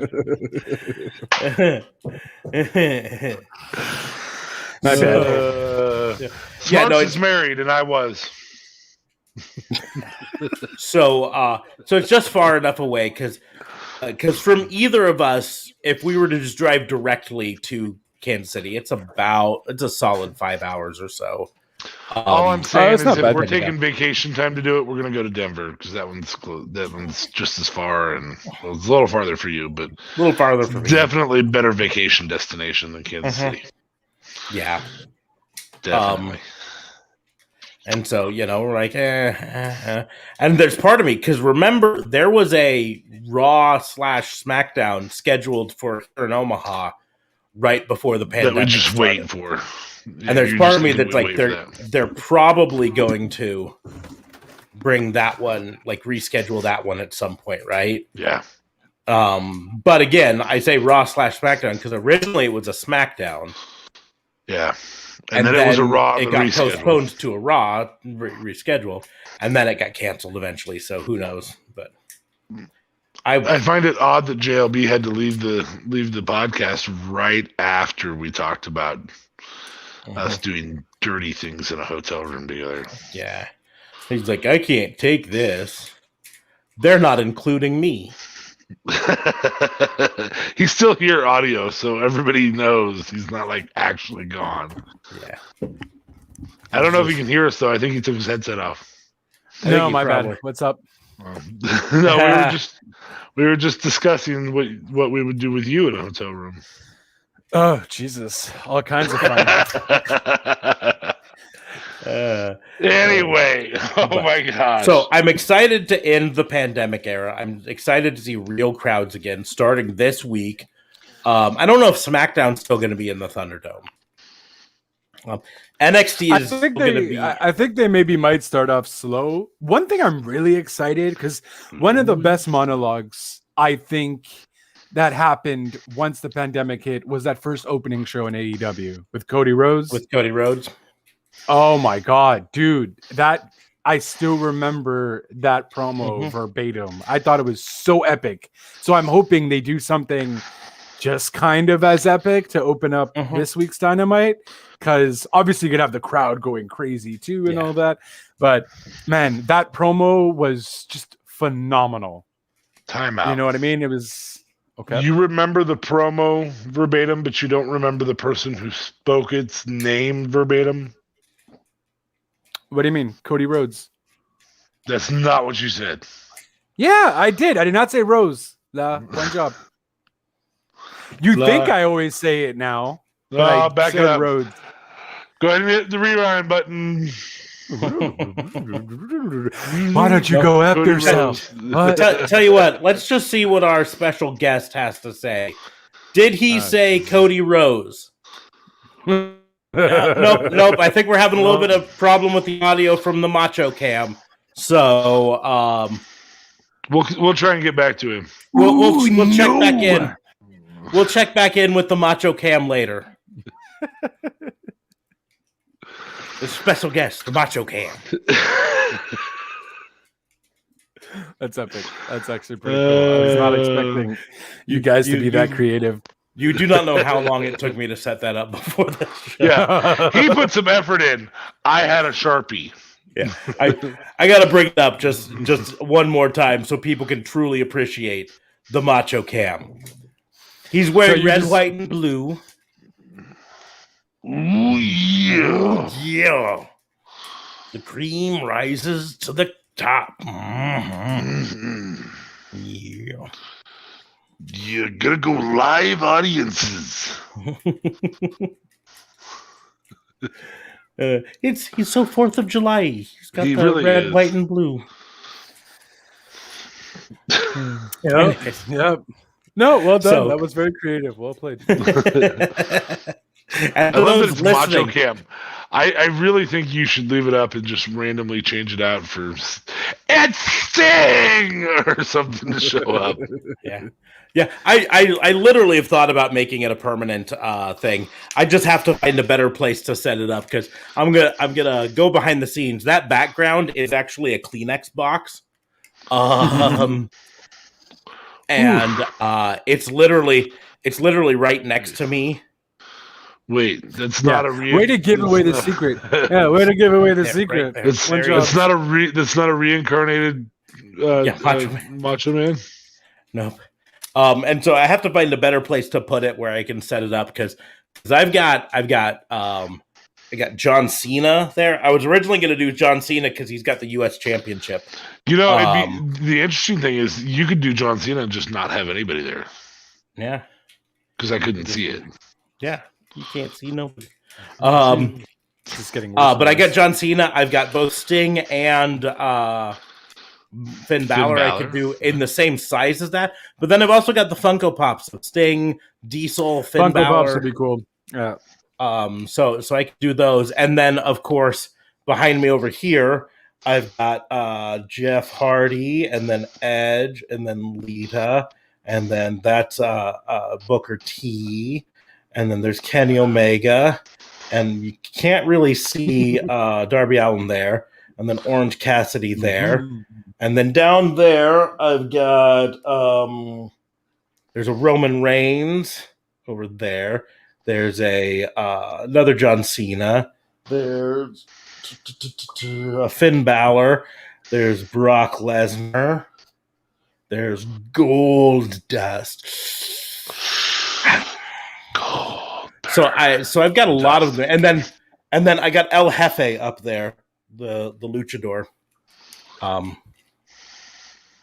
So I've got a few more guests I can bring in, but today the great part is, yeah, I mean, with some of those you have actively currently wrestling characters. Yeah, some of them I do, and You do a lot of even fun stuff with those. even the Jeff Hardy. I mean, that's a action figure from like 2002 or so. But Looks he's wearing exactly the the same. exact same clothes that he's still wearing, so it works the same. But the Macho Cam was the one that won out today because he's just so darn patriotic looking. Oh yeah. So, and to those listening on the audio version of the podcast, you're missing out. Single them out. Yeah. Go find the replay of this on our YouTube or Facebook page and watch it because you gotta see the Macho Cam. I didn't think that was the F-bomb you were gonna go for. Okay. Go find us. Yes. Find us. So, but the end And of please pandemic continue wrestling. to listen to us on podcasts because those pay better than video. Yeah, I'm not worried about that. We need more subscribers to the YouTube channel. That'll offset it. Yes. Go subscribe to the YouTube channel, even if you still listen to the podcast. That's fine. But yeah, so end of pandemic wrestling is exciting to me. Like JLB mentioned, I'm excited to see what happens. I don't think we're going to get to see an epic Cody Rhodes promo, if only because I think he's still at home taking care of his new baby. For sure. Yeah. Whose name is Liberty, by the way? You actually named it Liberty. They did. I wonder what the Macho Cam has to say about that. Wonder if he thinks it's a patriotic name.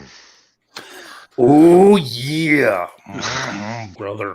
Patriotic but idiotic, the cream always rises to the top. No. Can we get Scott Steiner on here? I don't have a Scott Steiner one. I might have to buy you one. I might have to buy you a find one. Scott Steiner. There's Steiner a Funko Pop. There's a Do they even have a Scott Steiner Funko Pop? I don't know if they do, but there's a store not too far from here in downtown Omaha that sells mystery boxes of WWE action figures. That's how I got the Booker T and the Brock Lesnar. So a couple more mystery boxes, see what I get. I feel like Booker T can only come on this podcast 5 times. 5 times. 5 times. 5 times. 5 times. 5 times. 5 times. Oh my God, they have an Exorcist Funko Pop. That's awesome. No Scott Steiner, though. No Scott Steiner. Doesn't surprise me. Nope, I'll just me have to neither. find a Scott Steiner action figure or something. They have a Bill Nye Funko Pop. That's awesome. Bill Nye, the Is it- science guy. Bill. Anyways, end of pandemic wrestling. That's what we were talking about. That was my crime. I'm excited for the end of pandemic era wrestling and back to the good old days. The And actual maybe wrestling. we'll get some better writing because I feel like our wrestlers are better than they used to be. I feel like with fan reactions, maybe Vince will listen. Maybe That's my hope. Is is Yeah. Man. I mean, is that it's the more reaction. positive for WWE. It's more positive for WWE, if anything, because it would help them realize, oh crap, we want to sell. Now, I know they don't necessarily care about selling tickets, and maybe that's why also too they might not give a crap. But at the end of the day, if you realize fans aren't coming and willing to pay 60, 70, 80, 90, $100, that means your stuff is crap. Their people aren't going to spend their hard-earned money. Right now, people don't give a crap because they're not paying anything. They have the network and they're watching, but those YouTube fans aren't going to be there to help you out if you want to sell any kind of tickets. Because I'm sure as hell the fans would have booed the crap out of that Shayna Lily segment on Raw, and it wouldn't have got as big as it did. Yeah, that's where I'm relatively certain that the end of the pandemic era is going to feature some improvements in the writing, just because they'll start to know the reactions, and it's going to be really hard for Vince to overlook live reactions as much. Like right now, he comes in, he says, "Nope, I don't want you to do that. Rewrite this." And everything. That's how Tamina got a championship, was due to the live reactions of the fans going crazy on Tamina at WrestleMania. And then they give her the championship with what was it, Natalya? They give her the championship with Natalya, and voila. Okay, it's nothing like a crazy big thing, because I think you put anyone in with Natalya, you're doomed. But at least Tamina had gotten something, at least some kind of recognition, and that was due to the fans. The fans really were on her side, and they realized, hey, let's do something with this. So hopefully going forward, this starts happening. A Tamina effect starts happening with better storylines and so on and so forth, because it's got to only improve. Like, I'm trying to remember what WWE was like before the pandemic, and I don't know if it was this bad. It's definitely gotten worse. Yes, it definitely. Okay. But here's the deal: I remember 2019. This podcast had a whole series of episodes where we talked about how WWE was as bad as it's been in forever. Even before we started doing this podcast, DA Fabe and I had ongoing talk. I think we even talked about this a week or two ago. Ongoing talk about which we would prefer to watch.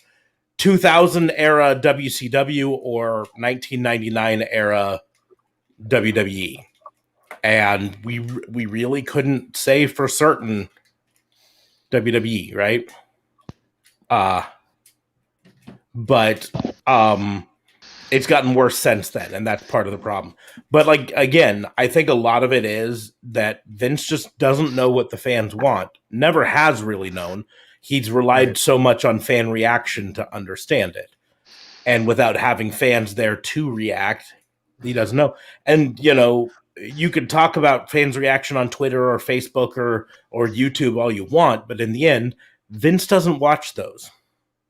Right. Vince doesn't go on YouTube and see, oh, this video with Alexa Bliss got X number of views. People must like Alexa Bliss. Well, I mean, he gets told that, though.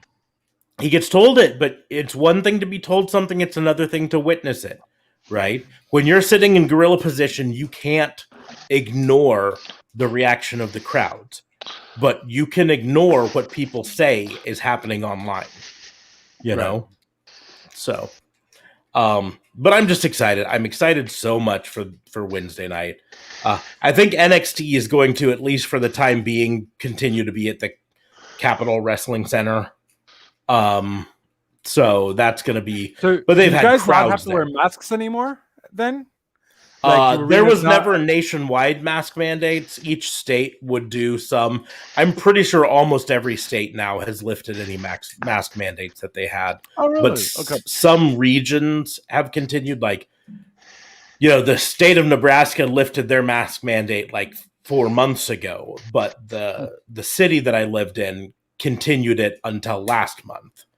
So, so some places have kept the mask mandate longer, but there was never a nationwide mask mandate. So, yeah, but damn.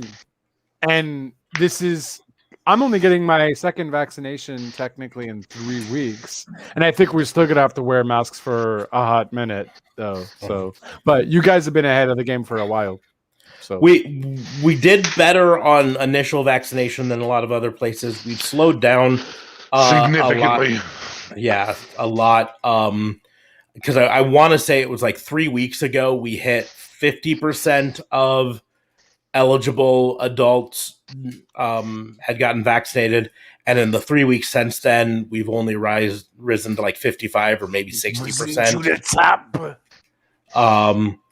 And experts say we probably, to get full herd immunity, need to be in that 70 to 90 range.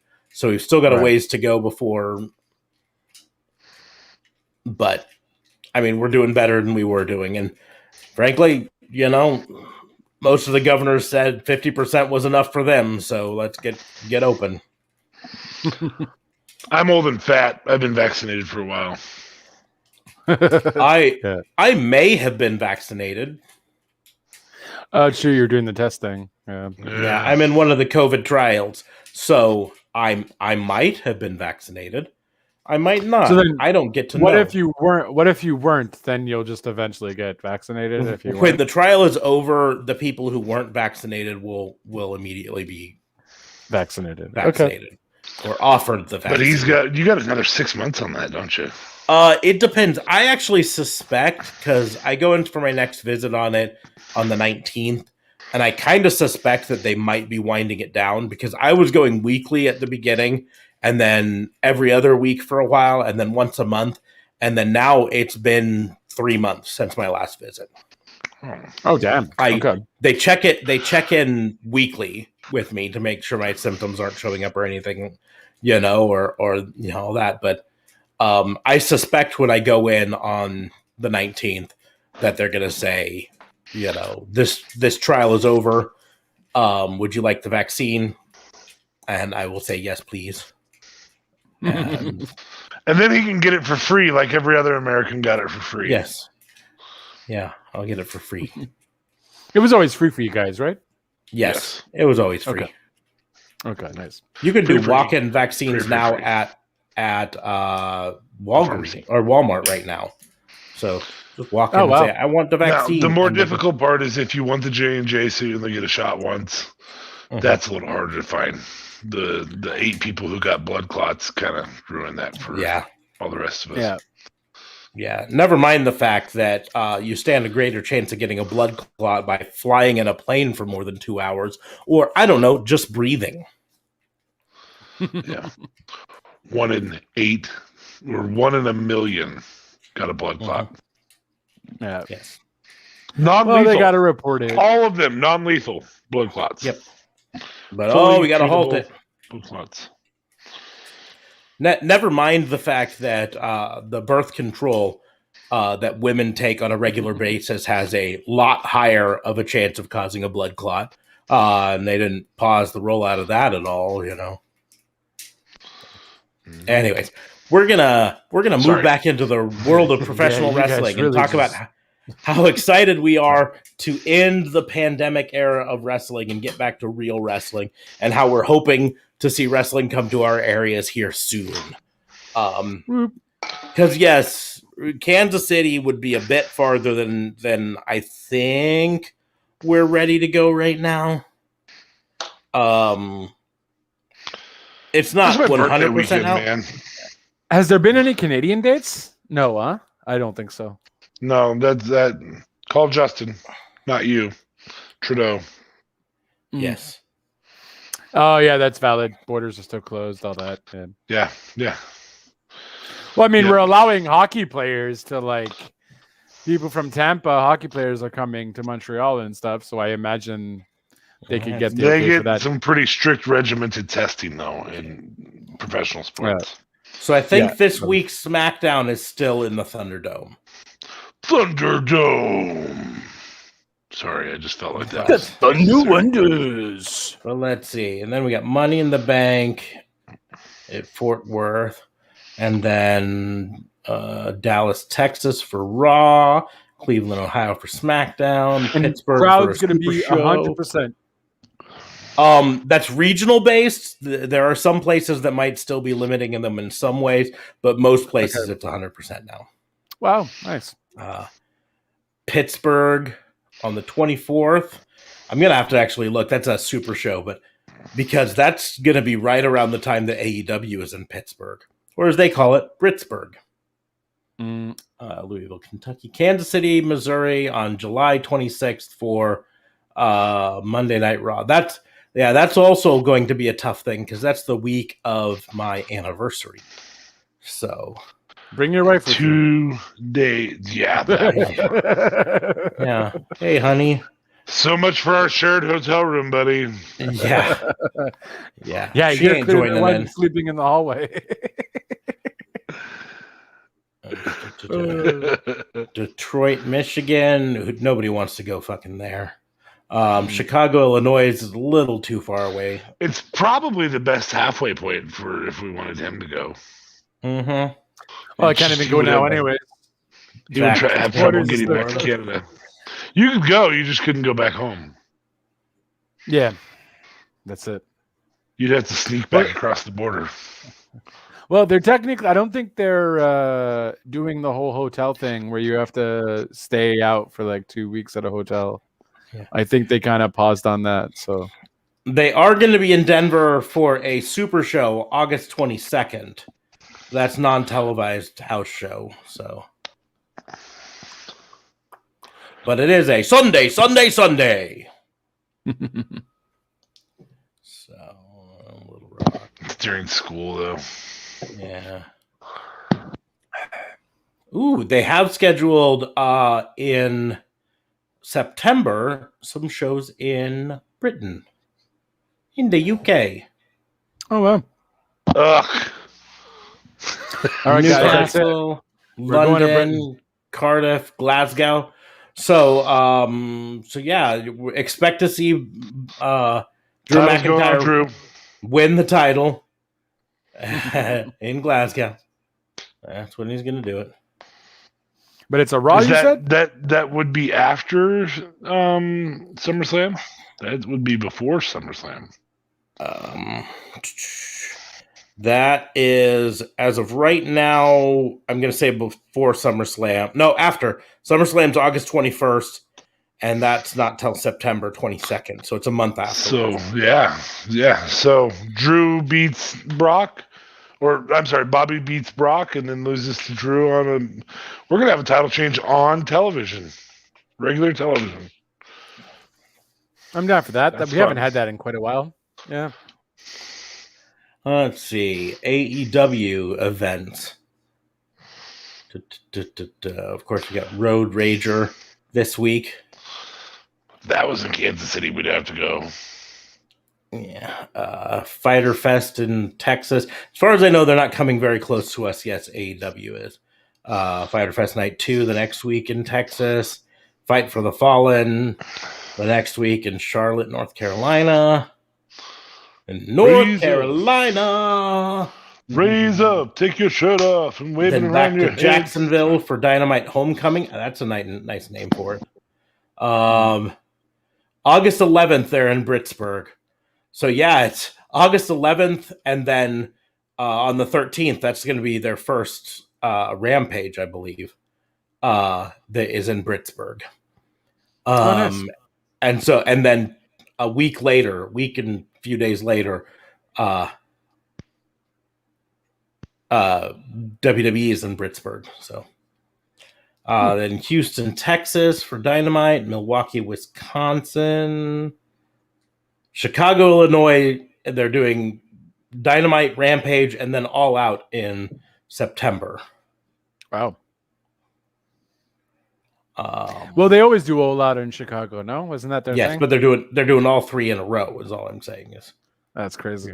Then Newark, New Jersey. No one wants to go to Newark, New Jersey. And then Queens, New York. Nice.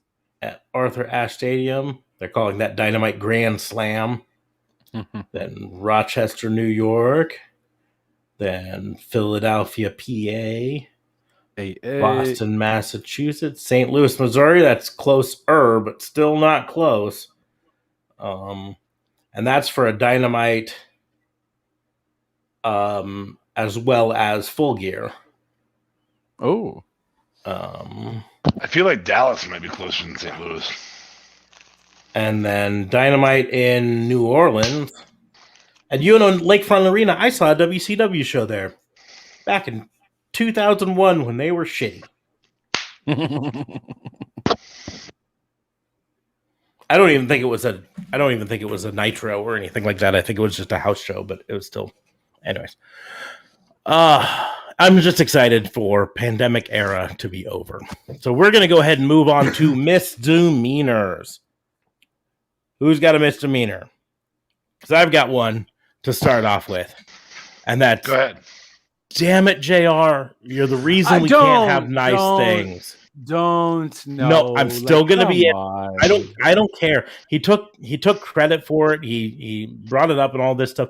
But we've said before that I still believe I understand. I get what JR's done. I give him credit for what he's done over his career.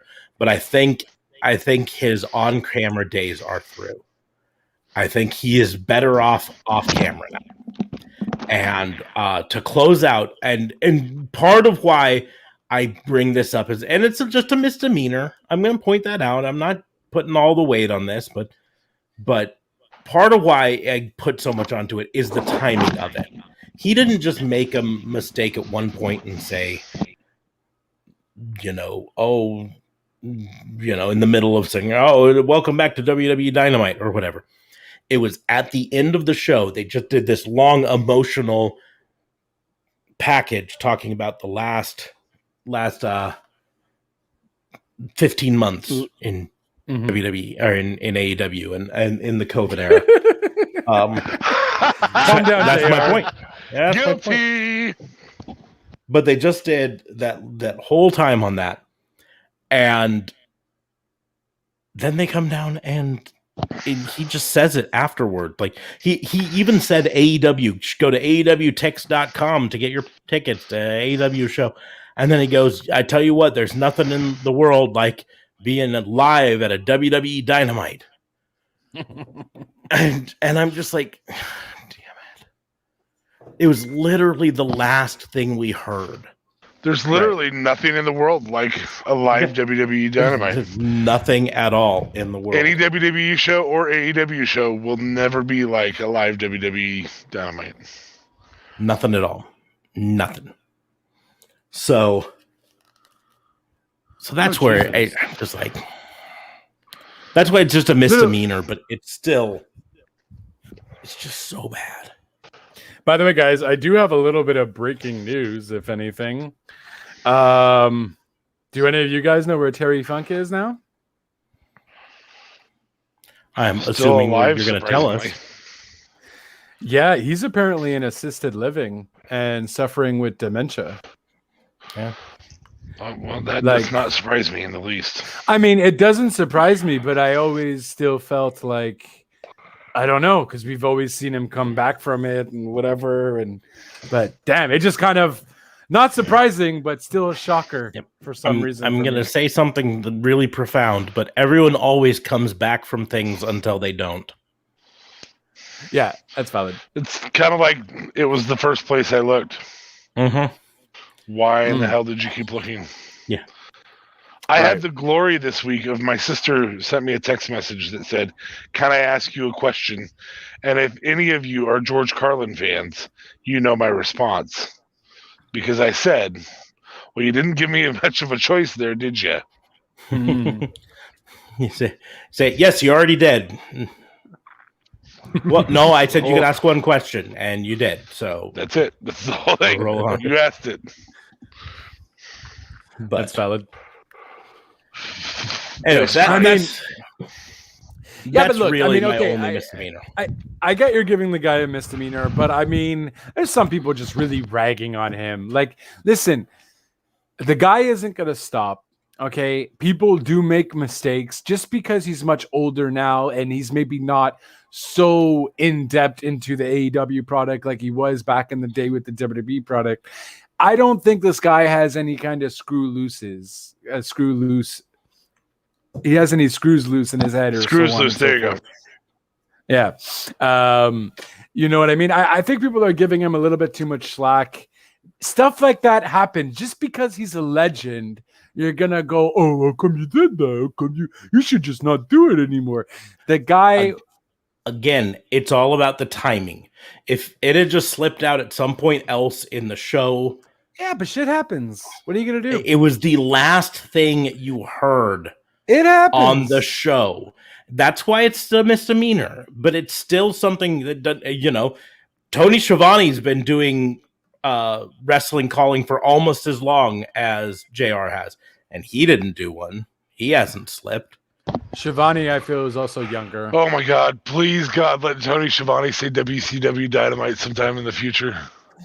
Here's the deal. If he does it, especially if he does it this week, if he does it, it's 100% on purpose. At a joke, yes. Yes. And that's a different thing altogether. But that's my point. The Crow. Yeah. It's timing, and B, it's about, like I've said before, I don't think JR brings much to the table just in general. And by doing this, he's opening AEW up to additional criticism that it doesn't need right now. That's the reason it warrants a misdemeanor. It's not that he's a legend and he should know better. It's the fact that here's the deal. He is officially the voice of that company, right? And to give an example, I am the voice of the company that I work for, right? When someone calls that phone number and I answer, I am the voice for that company. If I answered and said the name of a competing company, I would not keep my job for long, even if I just did it once or twice, right? I worked for 10 years at a radio station. And for a short time in the middle of that, I also worked at a college radio station. And if I had answered the phone at the radio station that I worked for with the call sign of the college radio station, I would have lost my job, because this is business. And if you are the professional and the legend that you're supposed to be, your job is to not make these mistakes. And the amount of money that Tony Khan has put into this, the millions of dollars that he's put into making this, these are not the mistakes that can happen, right? And I get millions of dollars. Yeah, and I get it. It does happen, and he's a legend. And to be perfectly honest, I'm going to say it this way. If Corey Graves did it on WWE, if he had said AEW Raw one time, do you think Corey Graves would have kept his job? No. Vince McMahon would have shit-canned him in a heartbeat, right? If Michael Cole did it, though, Michael Cole would not be fired. And that actually supports my point. The only reason JR did not get fired is because of his status. That is the only reason, because he's JR. But that does not fly in my book. In fact, because he's JR, our standards need to be higher for him, because we put him up on this pedestal as the legend JR. He should know better, right? Don LaFontaine never cut a promo where he mentioned the wrong product. Right? I will say that I think AEW may be large enough now that JR could slip into a Mean Gene type role. I think that would be a better role for him. They keep having Tony Schiavone interview people backstage, or Alex Marvez do these interviews and everything. That's the position that JR should be in. And their commentary. I was more like 1980s Mean Gene, when they're like at the zoo with the wrestlers. I'm fine with more 1990s era Mean Gene, where he's in the back talking about the hotline and then says, "Tell you what, step over here. I got a good scoop with this person," or whatever, right? And he interviews him. But if they do that, I really want him to have an interview with like Wardlow, and Wardlow says, "Can we just start over?" And then JR said, buddy, nope, we're live. TV, buddy. So that's the reason I say I don't this think is a JR mistake. would like that though, and I think he would feel almost insulted. I think there's maybe a pride there. He loves the company, but I also don't think he'd backtrack to doing that. I don't think that's a backtrack at all. I think that's a promotion. If there's, I think if for there's him- some entertainment level, if it creates an entertainment, because he's not color commentator at all. Right. That's really because of his wealth of knowledge. That's Excalibur. And play-by-play on actual television, play-by-play is going to Shivani. So Yeah. he's just another voice for. And he's not a fill- face commentator. He's not a heel commentator. He's just kind of there, right? Whereas if they turned him into the Mean Gene, right? People tuned in to WCW to hear Mean Gene, right? Yeah. Mean Gene was a focal point. Mean Gene was beloved.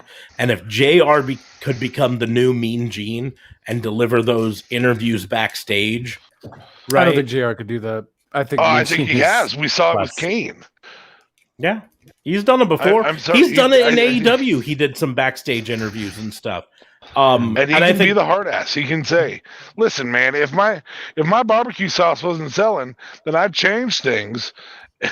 And he could be like, if he could be interviewing Hangman and be like, your drinking isn't helping you win, or whatever it may be. Right. Just as a storyline we've already talked about on this.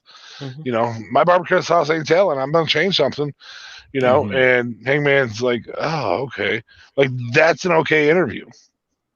Yeah, and that's the Right. deal. Is in the end, that's part of the problem. Is JR? There are better uses for JR than on commentary right now. And on commentary, he does not help the product. He actually holds it back. And I would agree with that too. At the same time, I also just never felt, because the problem too. Anytime you think of JR, you instantly think of WWE. No matter, just because he's had so many classic moments in WWE, and he was the face of WWE. Him and Jerry the King Lawler, face of WWE for the longest period. I'm not talking 80s and whatever, okay, but throughout the 90s, and I think that was always kind of the problem. Like, have your new face of AEW. Excalibur, of course, is there. Tony Schiavone, I know, WCW, but. Tony Schiavone still works. He's still good. He's still well, Hell, I think you can do a storyline with this. JR's had a faction. It was fake Diesel and fake Razor Ramon, but it was a faction. Have him have a faction. Have him have the old WWE guard. the simple fact is,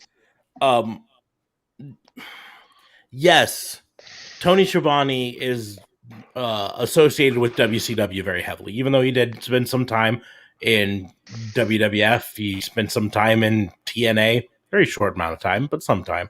you spent time in WWF? Yeah, back in the early 90s. He was there for a very short period of time. And I think the storyline is that a conversation with JR prompted him to realize it wasn't working for him in WWF. And he had an option for me, brother. He had an option to go back to WCW, and he took it. Anyways, but here's the thing, right? Tony Schiavone is a perfect example of what I think is happening with JR and why it's not working for me. You mentioned that fans pointed out that he's not keeping up with the product. He's not understanding the move, so on and so forth, right? Right. Tony Schiavone is working to learn the moves. Every freaking week, you can hear him getting better at understanding, knowing what the moves are. There have been some times he actually even corrected Excalibur recently. Excalibur identified a move, and Tony Schiavone was like, well, I believe that was a... and that's showing that he has been improving. He's dedicated himself to learning the product and improving and re-immersing himself in this. JR, I think, has just gotten to the point in his mind that he knows things well enough that he doesn't have to learn. And if you talk to almost any professional in any business, the moment you think you know everything is when you fall apart. Right? Damn, him and JR aren't that Shivani's 63, JR 69. Yeah. So it's not even a crazy age gap. I thought Nope. there was at least 10 years or something, but not even. No. And that's why I say is to be perfectly honest, for JR to be the voice of a multi-million-dollar company and to make these mistakes is in many ways inexcusable. And I get it, right? I have very, very closely said the name of a previous business when answering the phone at my job. I understand it's always there. When you work for a long time for a job, it's always going to be in the back of your mind. But here's the thing, right? You have to not do it when you are the face of a multi-million-dollar company, right? Especially when you are the legendary face of that multi-million-dollar company, right? Do you think Vince McMahon doesn't, every time he delivered a promo through the entire end of the Attitude Era, the Ruthless Aggression Era, all of that stuff, the new era, anytime he delivered a promo, do you think he didn't have to fight against the urge to say WWF? For sure. He'd said it for 20 years, but can you remember a single time that Vince McMahon ever accidentally said WWF? No. You cannot, right? Because he was a professional about it and he learned to control it.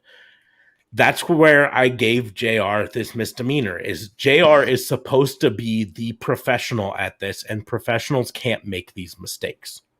And the only way this mistake happens is with JR thinking that he's not going to make the mistake and just going on it and not dedicating himself to not making a mistake. Because again, Tony Schiavone hasn't said WCW once. Taz on AEW Dark has not said ECW or WWE a single time, right? And both of those are long-term connections to those companies. And Taz, I feel, is always usually unscripted, so it's shocking for him to. And so, but the biggest thing with JR is he said AEW twice in the sentence before that. And so for him to make the mistake in the final one is why it becomes less excusable. But again, I say it's just a misdemeanor. I didn't intend on even spending this much time on it. Did it though. But then someone whose initials happen to be JLB had to decide to fight me on it, and I had to break out the big guns. Well, no, because there was two things. So first of all, I was listening to Busted Open, and I heard Bubba and some other guy talk about like, okay, listen, like this is too much. Like, who the hell are you guys? You know what I mean? Fans, you have not been in the business for 20 years. Stop talking like, you know, these mistakes kind of happen and so on and so forth.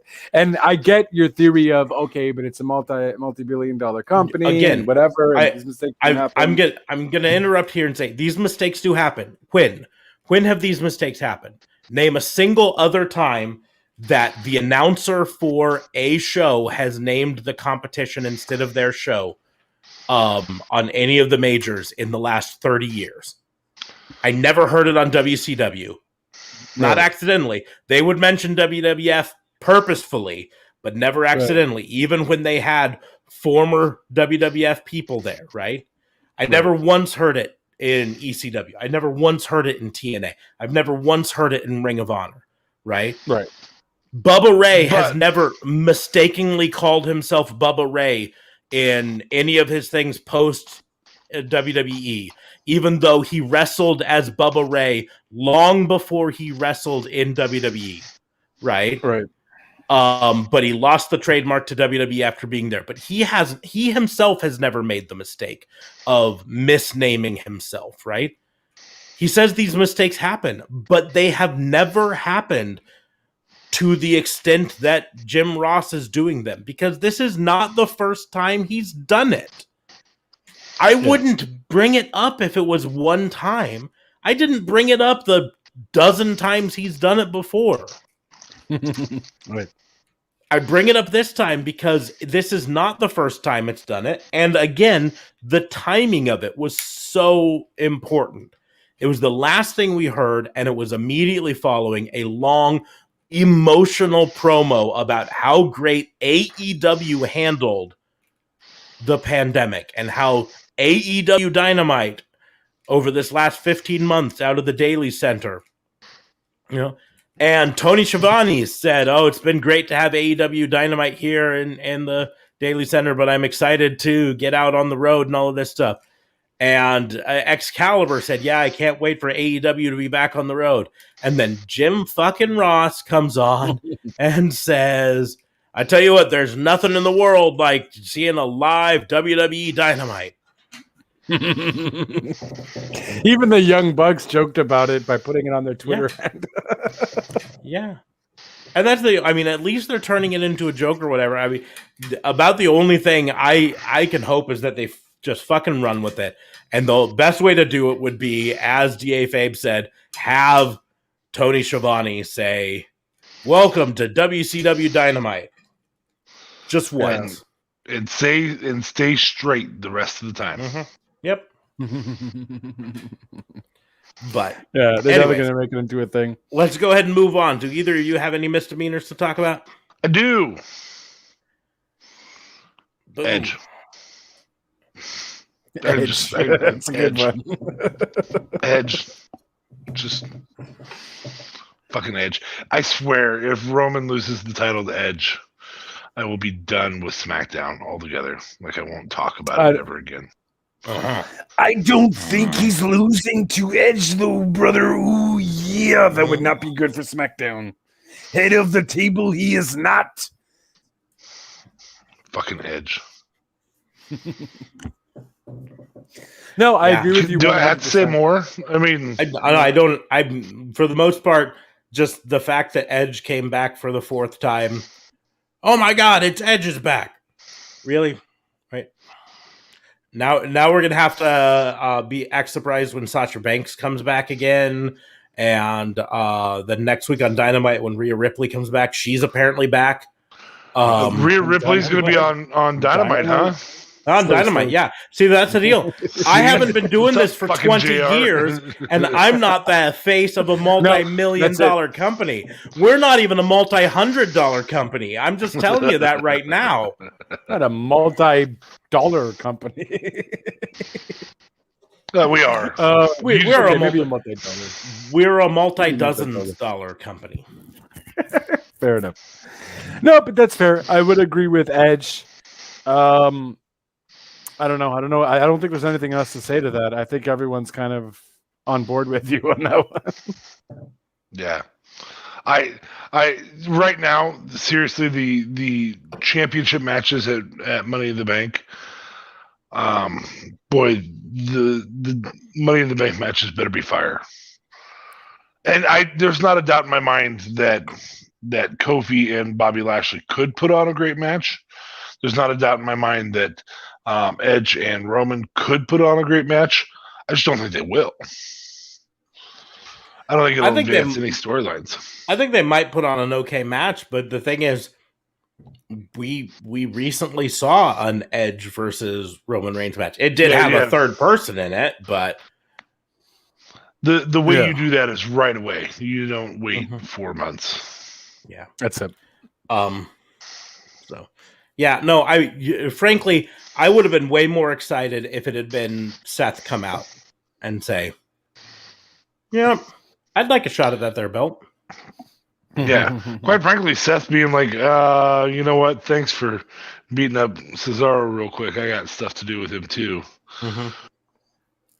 Oh, okay. Yeah, you don't need a title? Cool. Yeah. Cool. Way to devalue the title. We've already talked about this before. But yeah, no, I mean, I don't have anything else to say to add to it, but yeah. So. Edge. Just Edge.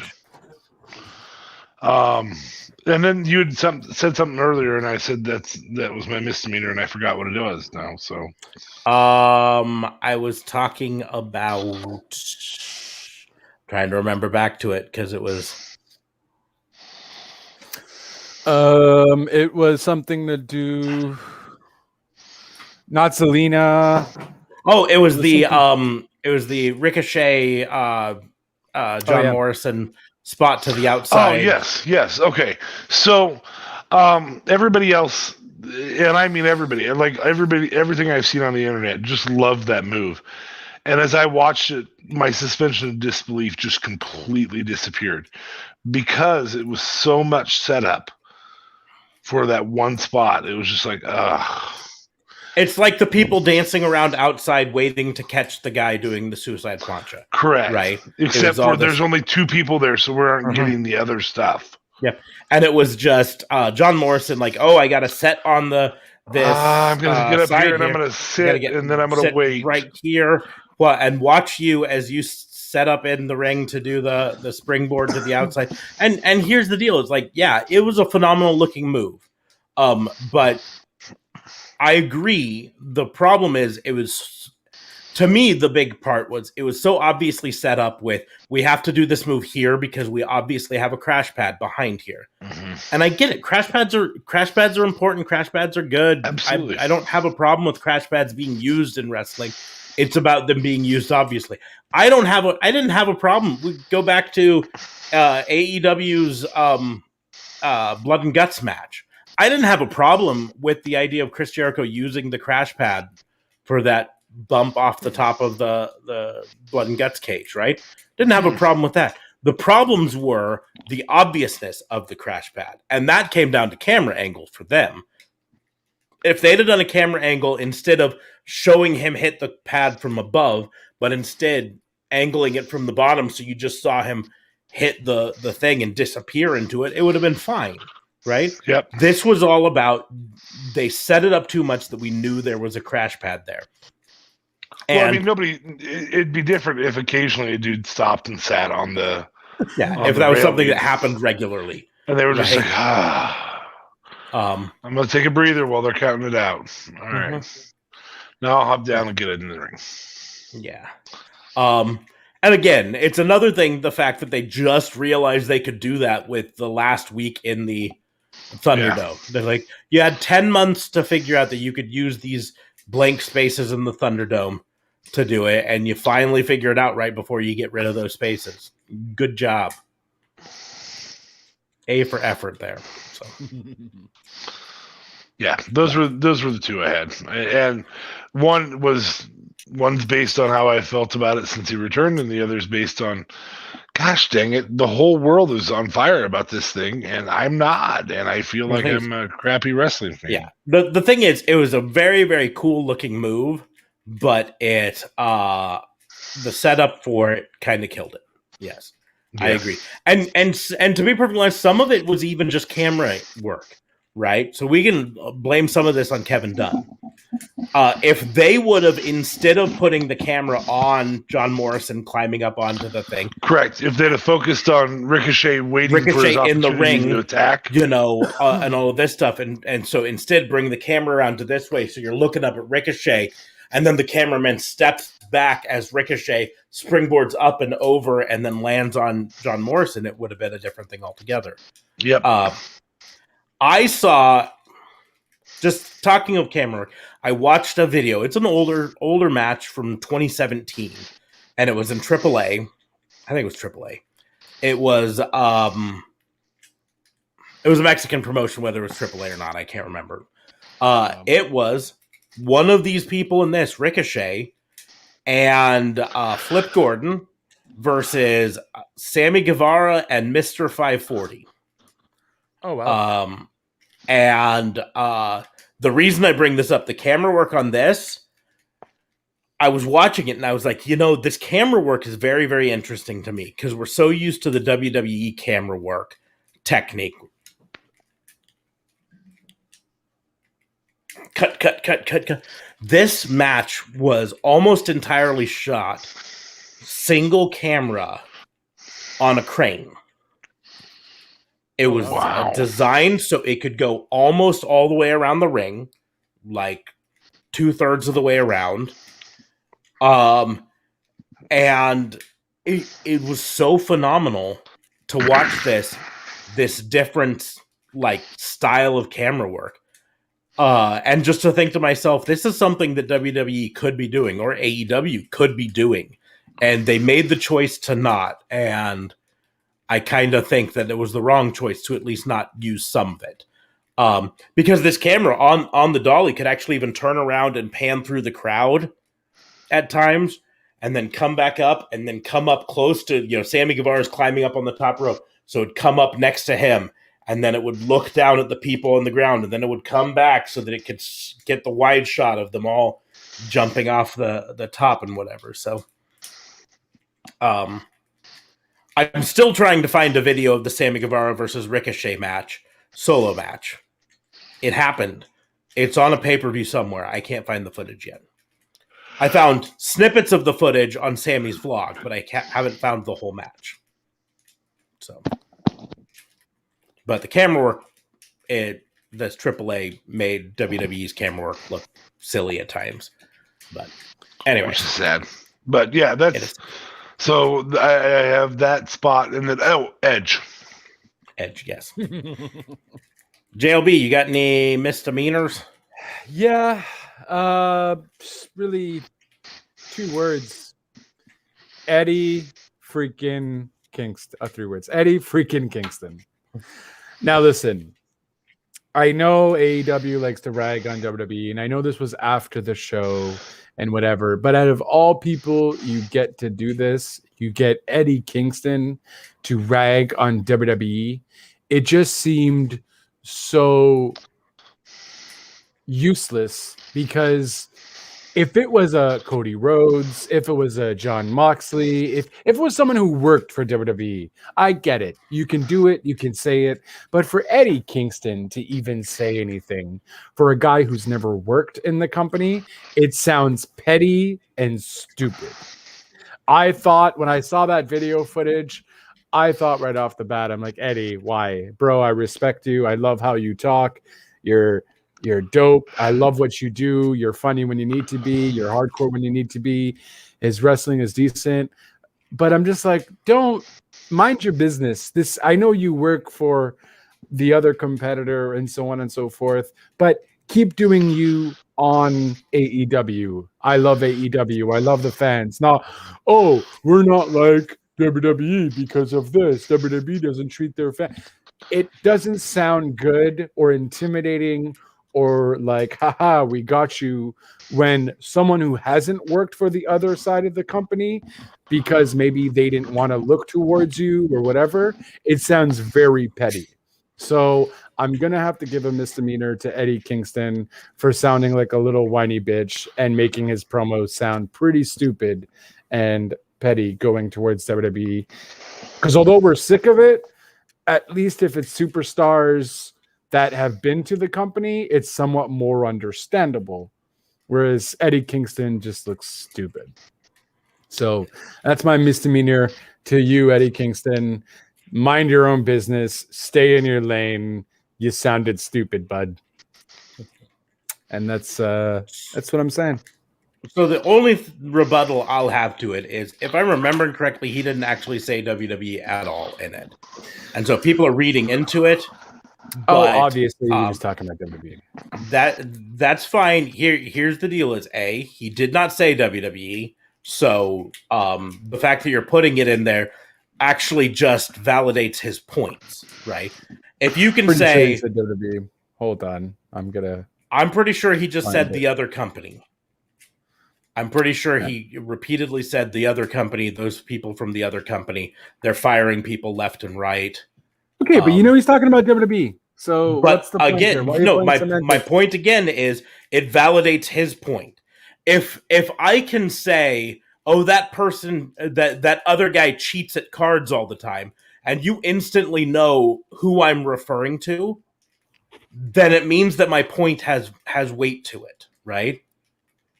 If I repeatedly, just say, this guy cheats at cards all the time and all this stuff, and DA Fabe goes, JLB, that validates the point that you cheat at cards because it was so obvious that I meant you by saying it, right? But on top of it, here's what it simply comes down to. It wasn't intended for for anyone outside the live crowd. It was a hype up the live crowd thing, and the fact that it got onto the internet, they should have expected it, but it was just about hyping up the crowd. And the other side is you want your employee to be that passionate about working for you. And he's passionate. I don't think AEW sent him out there to... No, I don't either. I think he just set it off the riff. I think he just did it because he's a passionate guy.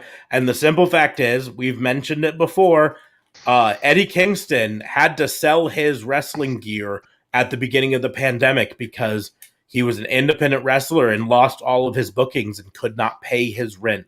He was one of the people that Braun Strowman's rant about independent guys not being able to pay their bills and they should just give up and go someplace else.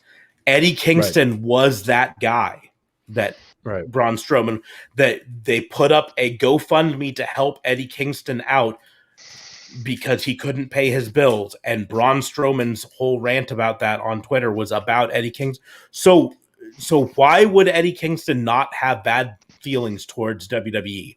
Because they stood by and let that happen. On top of it, AEW then came along, and not only did they offer him some booking during the pandemic, they gave him a full-time job. Contract.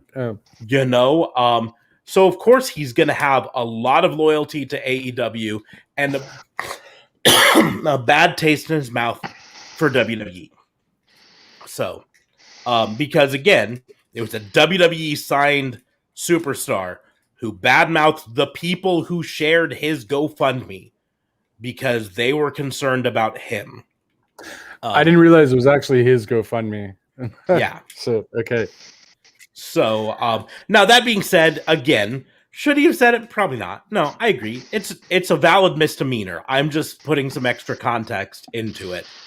Right. Because, there's some more reasons behind it why he had that. So.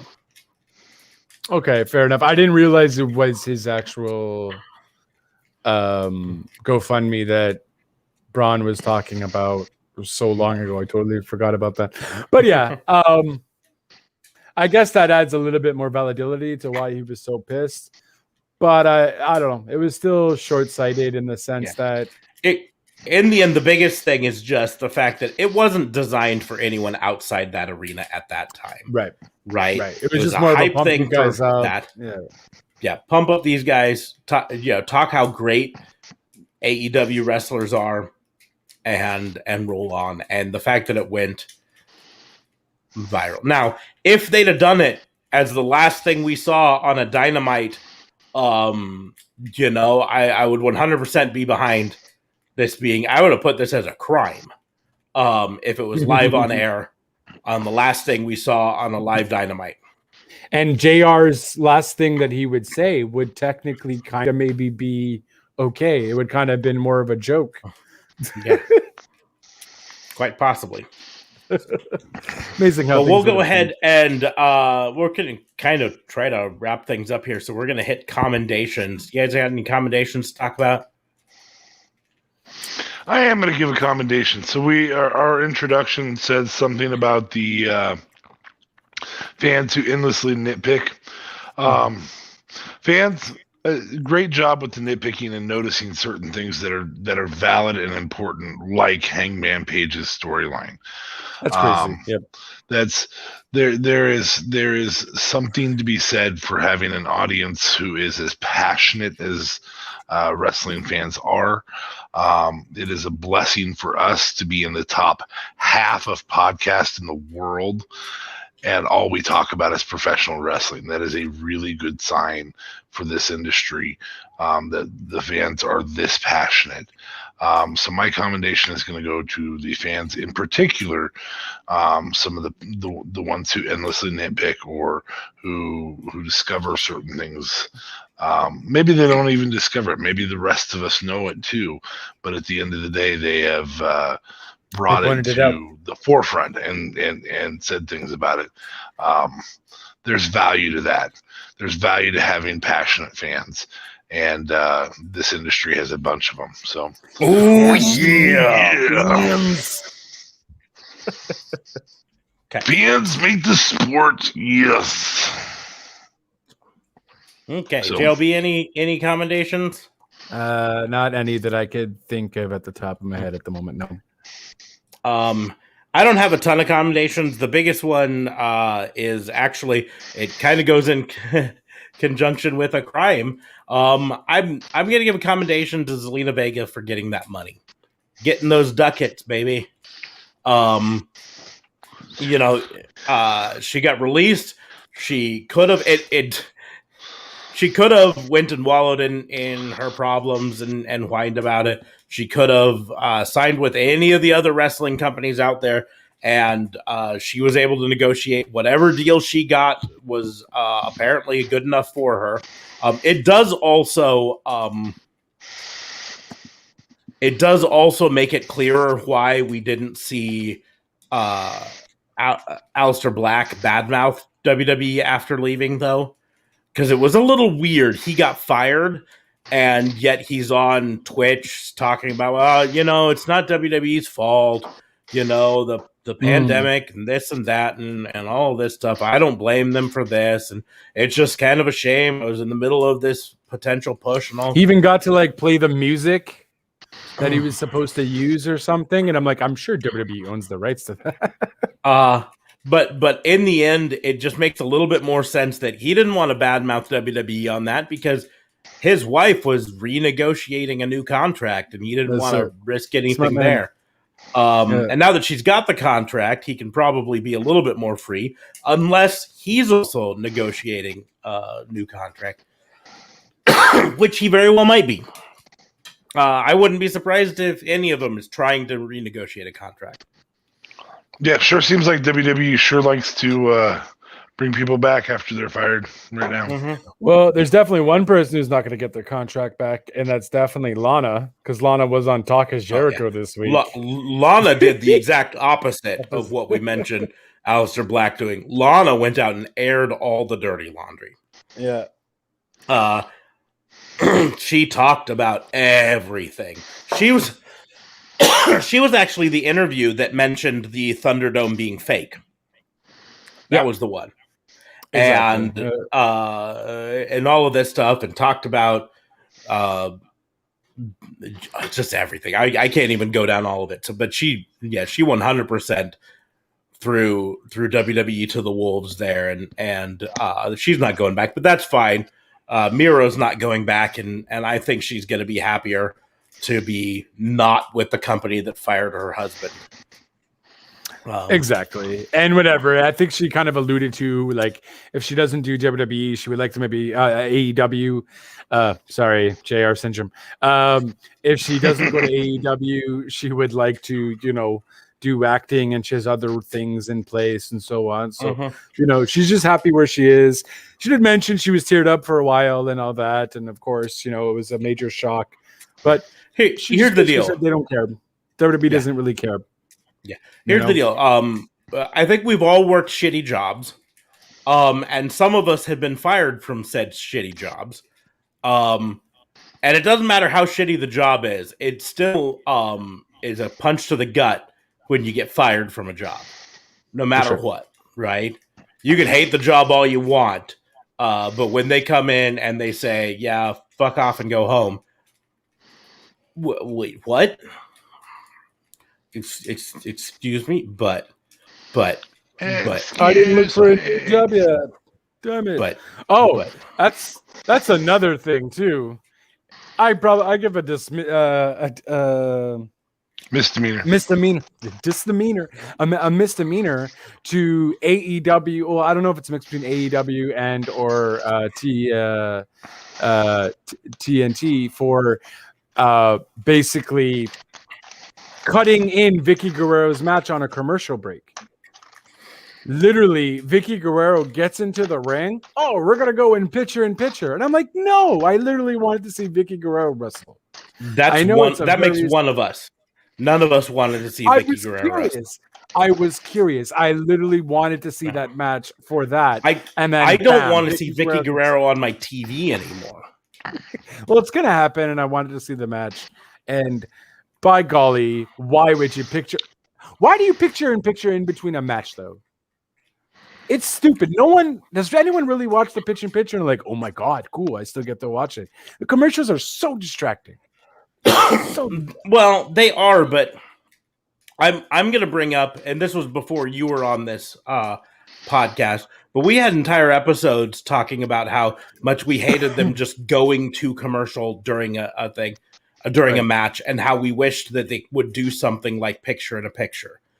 That cutting to, and we understand they have to take commercial breaks, and back in the Monday Night Wars when wrestling had a little bit more power, Turner, Eric Bischoff could go to Turner and say, hey, listen, we don't want to take commercial breaks during this match, so can we have a little bit more leeway when we take commercial breaks? And they were able to do that. But now they don't have that sort of pull. They have to take the commercial breaks as scheduled. They're on a schedule with the local channels, right? Right. So they have to take the commercial breaks when they're scheduled, whether they're in the middle of a match or not. The fact that they were able to negotiate, and I'm going to point out, AEW negotiated picture-in-picture, and what did WWE immediately do? Negotiate picture-in-picture for NXT, and they started doing it on NXT as well. Because the way they were handling it on Raw was to have 2 out of 3 falls on a regular basis. It happened for about a month and a half. Yep. Right. Instead of going to picture-in-picture, they would just have a match that was designed to end quickly in some sort of schmoz of something. Right. And then they'd come back and they'd say, well, this has been turned into 2 out of 3 falls match. Right. I or whatever. So I'll take picture-in-picture over that. I'll be the first to admit, if I'm behind on an episode of something, if I had to work till 7, so I get home at 7:30, I'm 30 minutes behind on AEW, or whatever. I'll fast forward through some of the picture-in-picture. I'll be the first to admit that. But sure. I prefer to have it over being in the middle of a match and just going to a commercial break. And the other thing is, that's a gift to the advertisers. Because when you have competitive shows, and we did this all the time when the Monday Night Wars were going on, you switch and you go, wonder what Stone Cold's doing.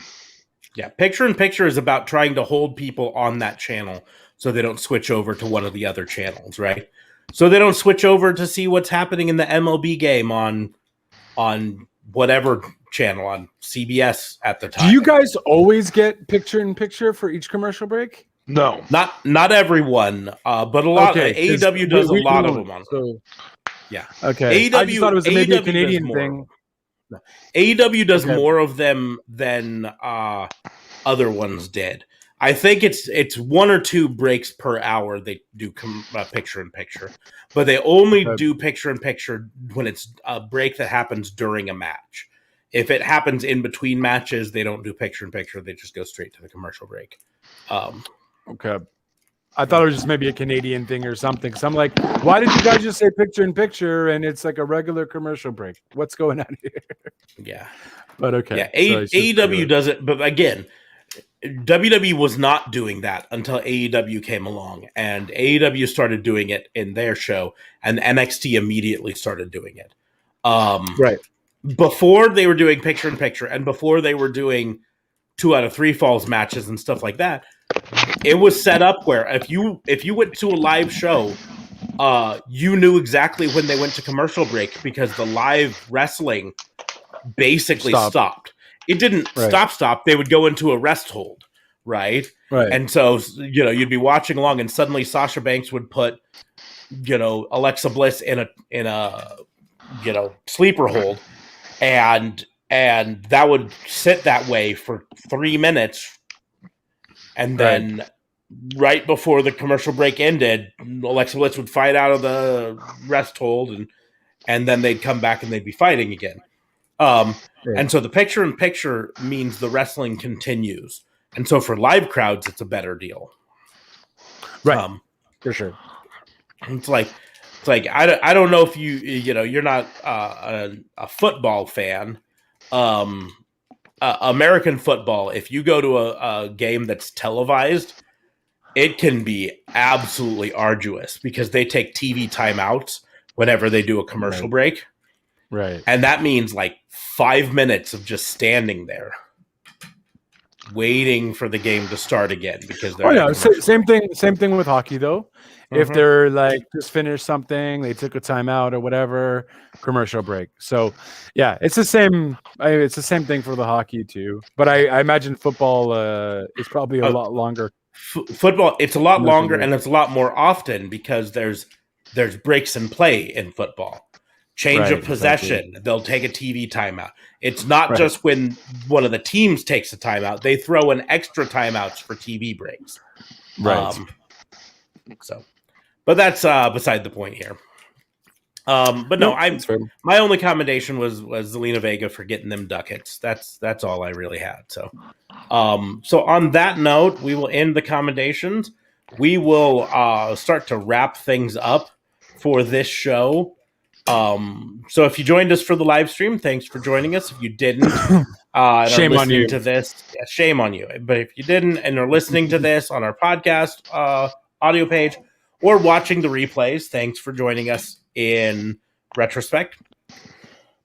Make sure to check out all of the links in the doobly-doos, right? There's going to be links to our merch store, our Patreon, all of our social medias. We'll talk about them in a second here. There's going to be an affiliate link for StreamYard, what we use to host our stream. So if you want to do a live stream like us, you can sign up for StreamYard using that. It helps us out as a channel and helps you out to save a little bit there on StreamYard. So great there. There's going to be a link to Tatnus in the doobly-doos as well.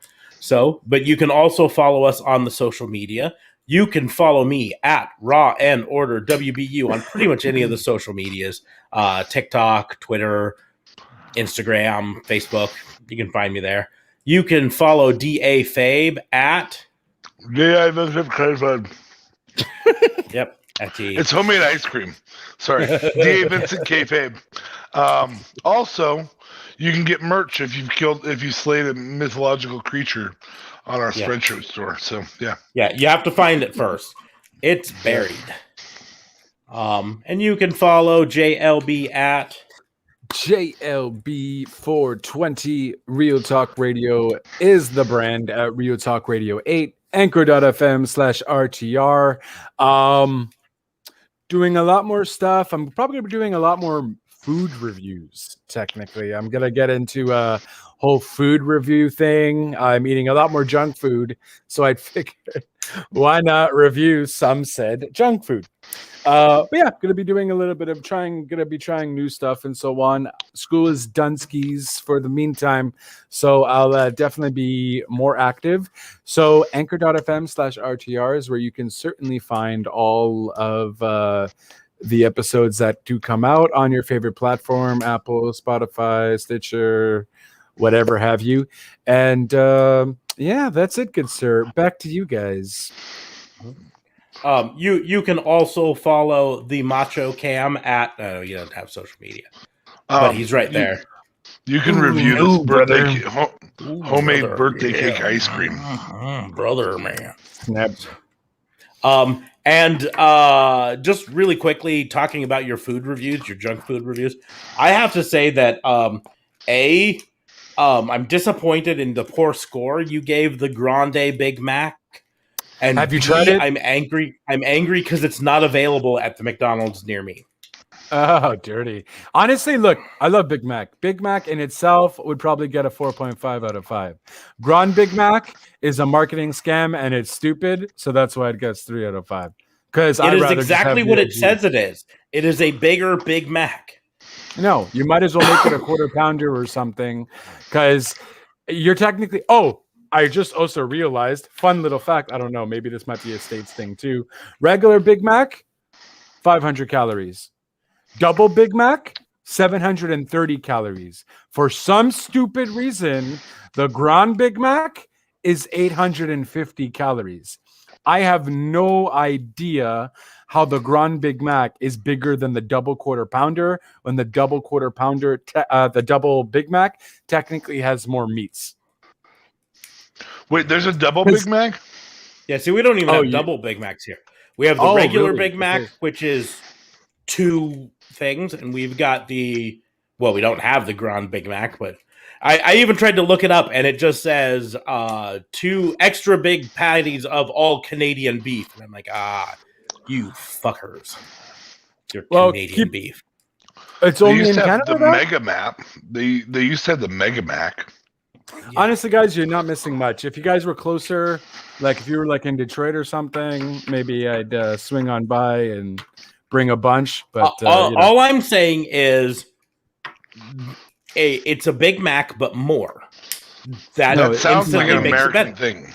Yeah, but that just makes it better, right? If someone came to me and said the meat is technically flatter doesn't matter, than your it's regular more. size, it matters. It's not more, But it's more. It's more. But it's- If someone came to me and said, "Hey, by the way, Hardee's just launched a Grand Monster Burger," I would be like, "I'm all in." That's fair. Give me that. Give me that. That gets a 10 out of 10.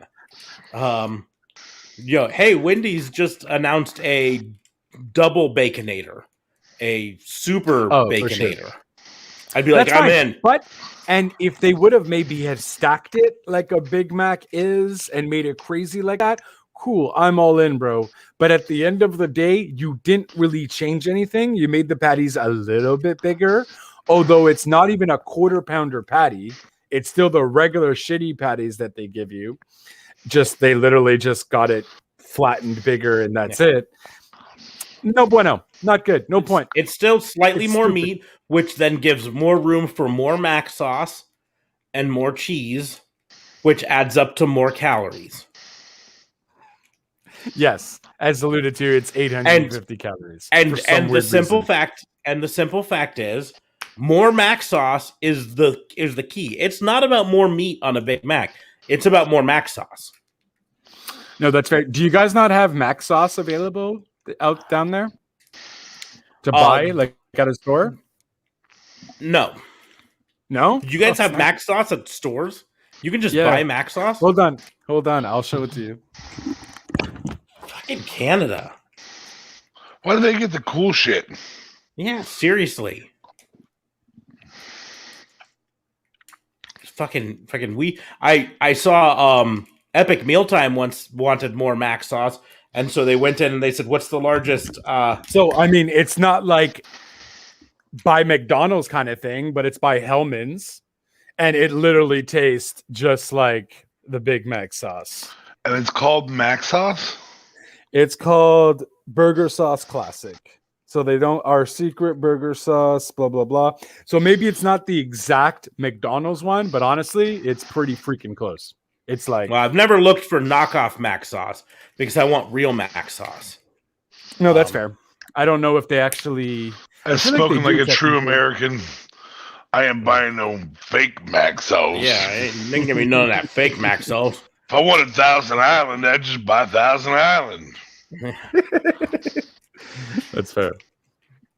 We I need to gotta get maybe- JLB down here to Nebraska so we can introduce him to Dorothy Lynch, though. That would be horrible on a burger. It would be pretty bad on a burger. But it's the official dressing of Nebraska. What's Dorothy Lynch? It's a dressing. Spicy sweet French dressing. Mm-hmm. Oh, that doesn't sound good. That sounds good for your fries, maybe. Yeah, it probably wouldn't Not be great for on a your burger. burger. Although I bet you someplace in Nebraska there's a Dorothy Lynch burger. That'd be good for your like chicken. If there burger. isn't, one of our fans watches this, I'm sure that they'll make it. But yeah, we need to get JLB to Nebraska so we can have him do Dorothy Lynch, have him do a Runza, and have him do chili and Homemade cinnamon birthday. roll. Homemade birthday cake ice cream. chili No, and no. cinnamon roll. Chili and cinnamon roll. Come on, Fabe, you got to back me up on the chili and cinnamon roll. Hell yeah. Like it's hot sauce, hot spiced cinnamon roll is Nope, it is Nope. chili and cinnamon roll. So you've got a bowl of oh, chili okay, like a bowl of chili and okay. and cinnamon rolls. You eat them together. It's a Nebraska thing. Yeah, I think it's legitimately just a Nebraska thing too. I don't think Yeah, like, it might just be that sounds Wisconsin likes to claim a lot of Nebraska things, but no. Interesting. It Okay. is a Nebraska thing. And so is the Runza, although it's effectively a Hot Pocket, but we're not going to get into that. You need to try a Runza sometime. It's We need to nothing get like a JLB. Hot Pocket. It's effectively a Hot Pocket. It's not. It just I isn't think- cooked in a sleeve. It's not a Hot Pocket. What is a Hot Pocket? Hot Pockets don't come with cabbage, okay, bud? You can get Hot Pockets with cabbage in it. You can get all dressed Hot Pockets. It's not a thing. Hot Pocket. It is a thing. It's effectively a Hot Pocket. Guys, we What- definitely got to do a podcast, a vlogcast on trying different various foods. The essentials of a Hot Pocket is it's meat stuffed in bread. It can have meat and other stuff. You can get cheeseburger Hot Pockets that have pickled in it. You can get all that, but it's the essentials are the meat stuffed in bread, and that's essentially what a Runza is. Like, It's guys, a loose we meat recently- sandwich stuffed in bread. Okay. But on Like, that we- note, we will go ahead and close So this wrong. wrestling booking unit out. Thank you all for listening. We will see you soon. Smarks isn't going to let us talk in the comments. Yeah,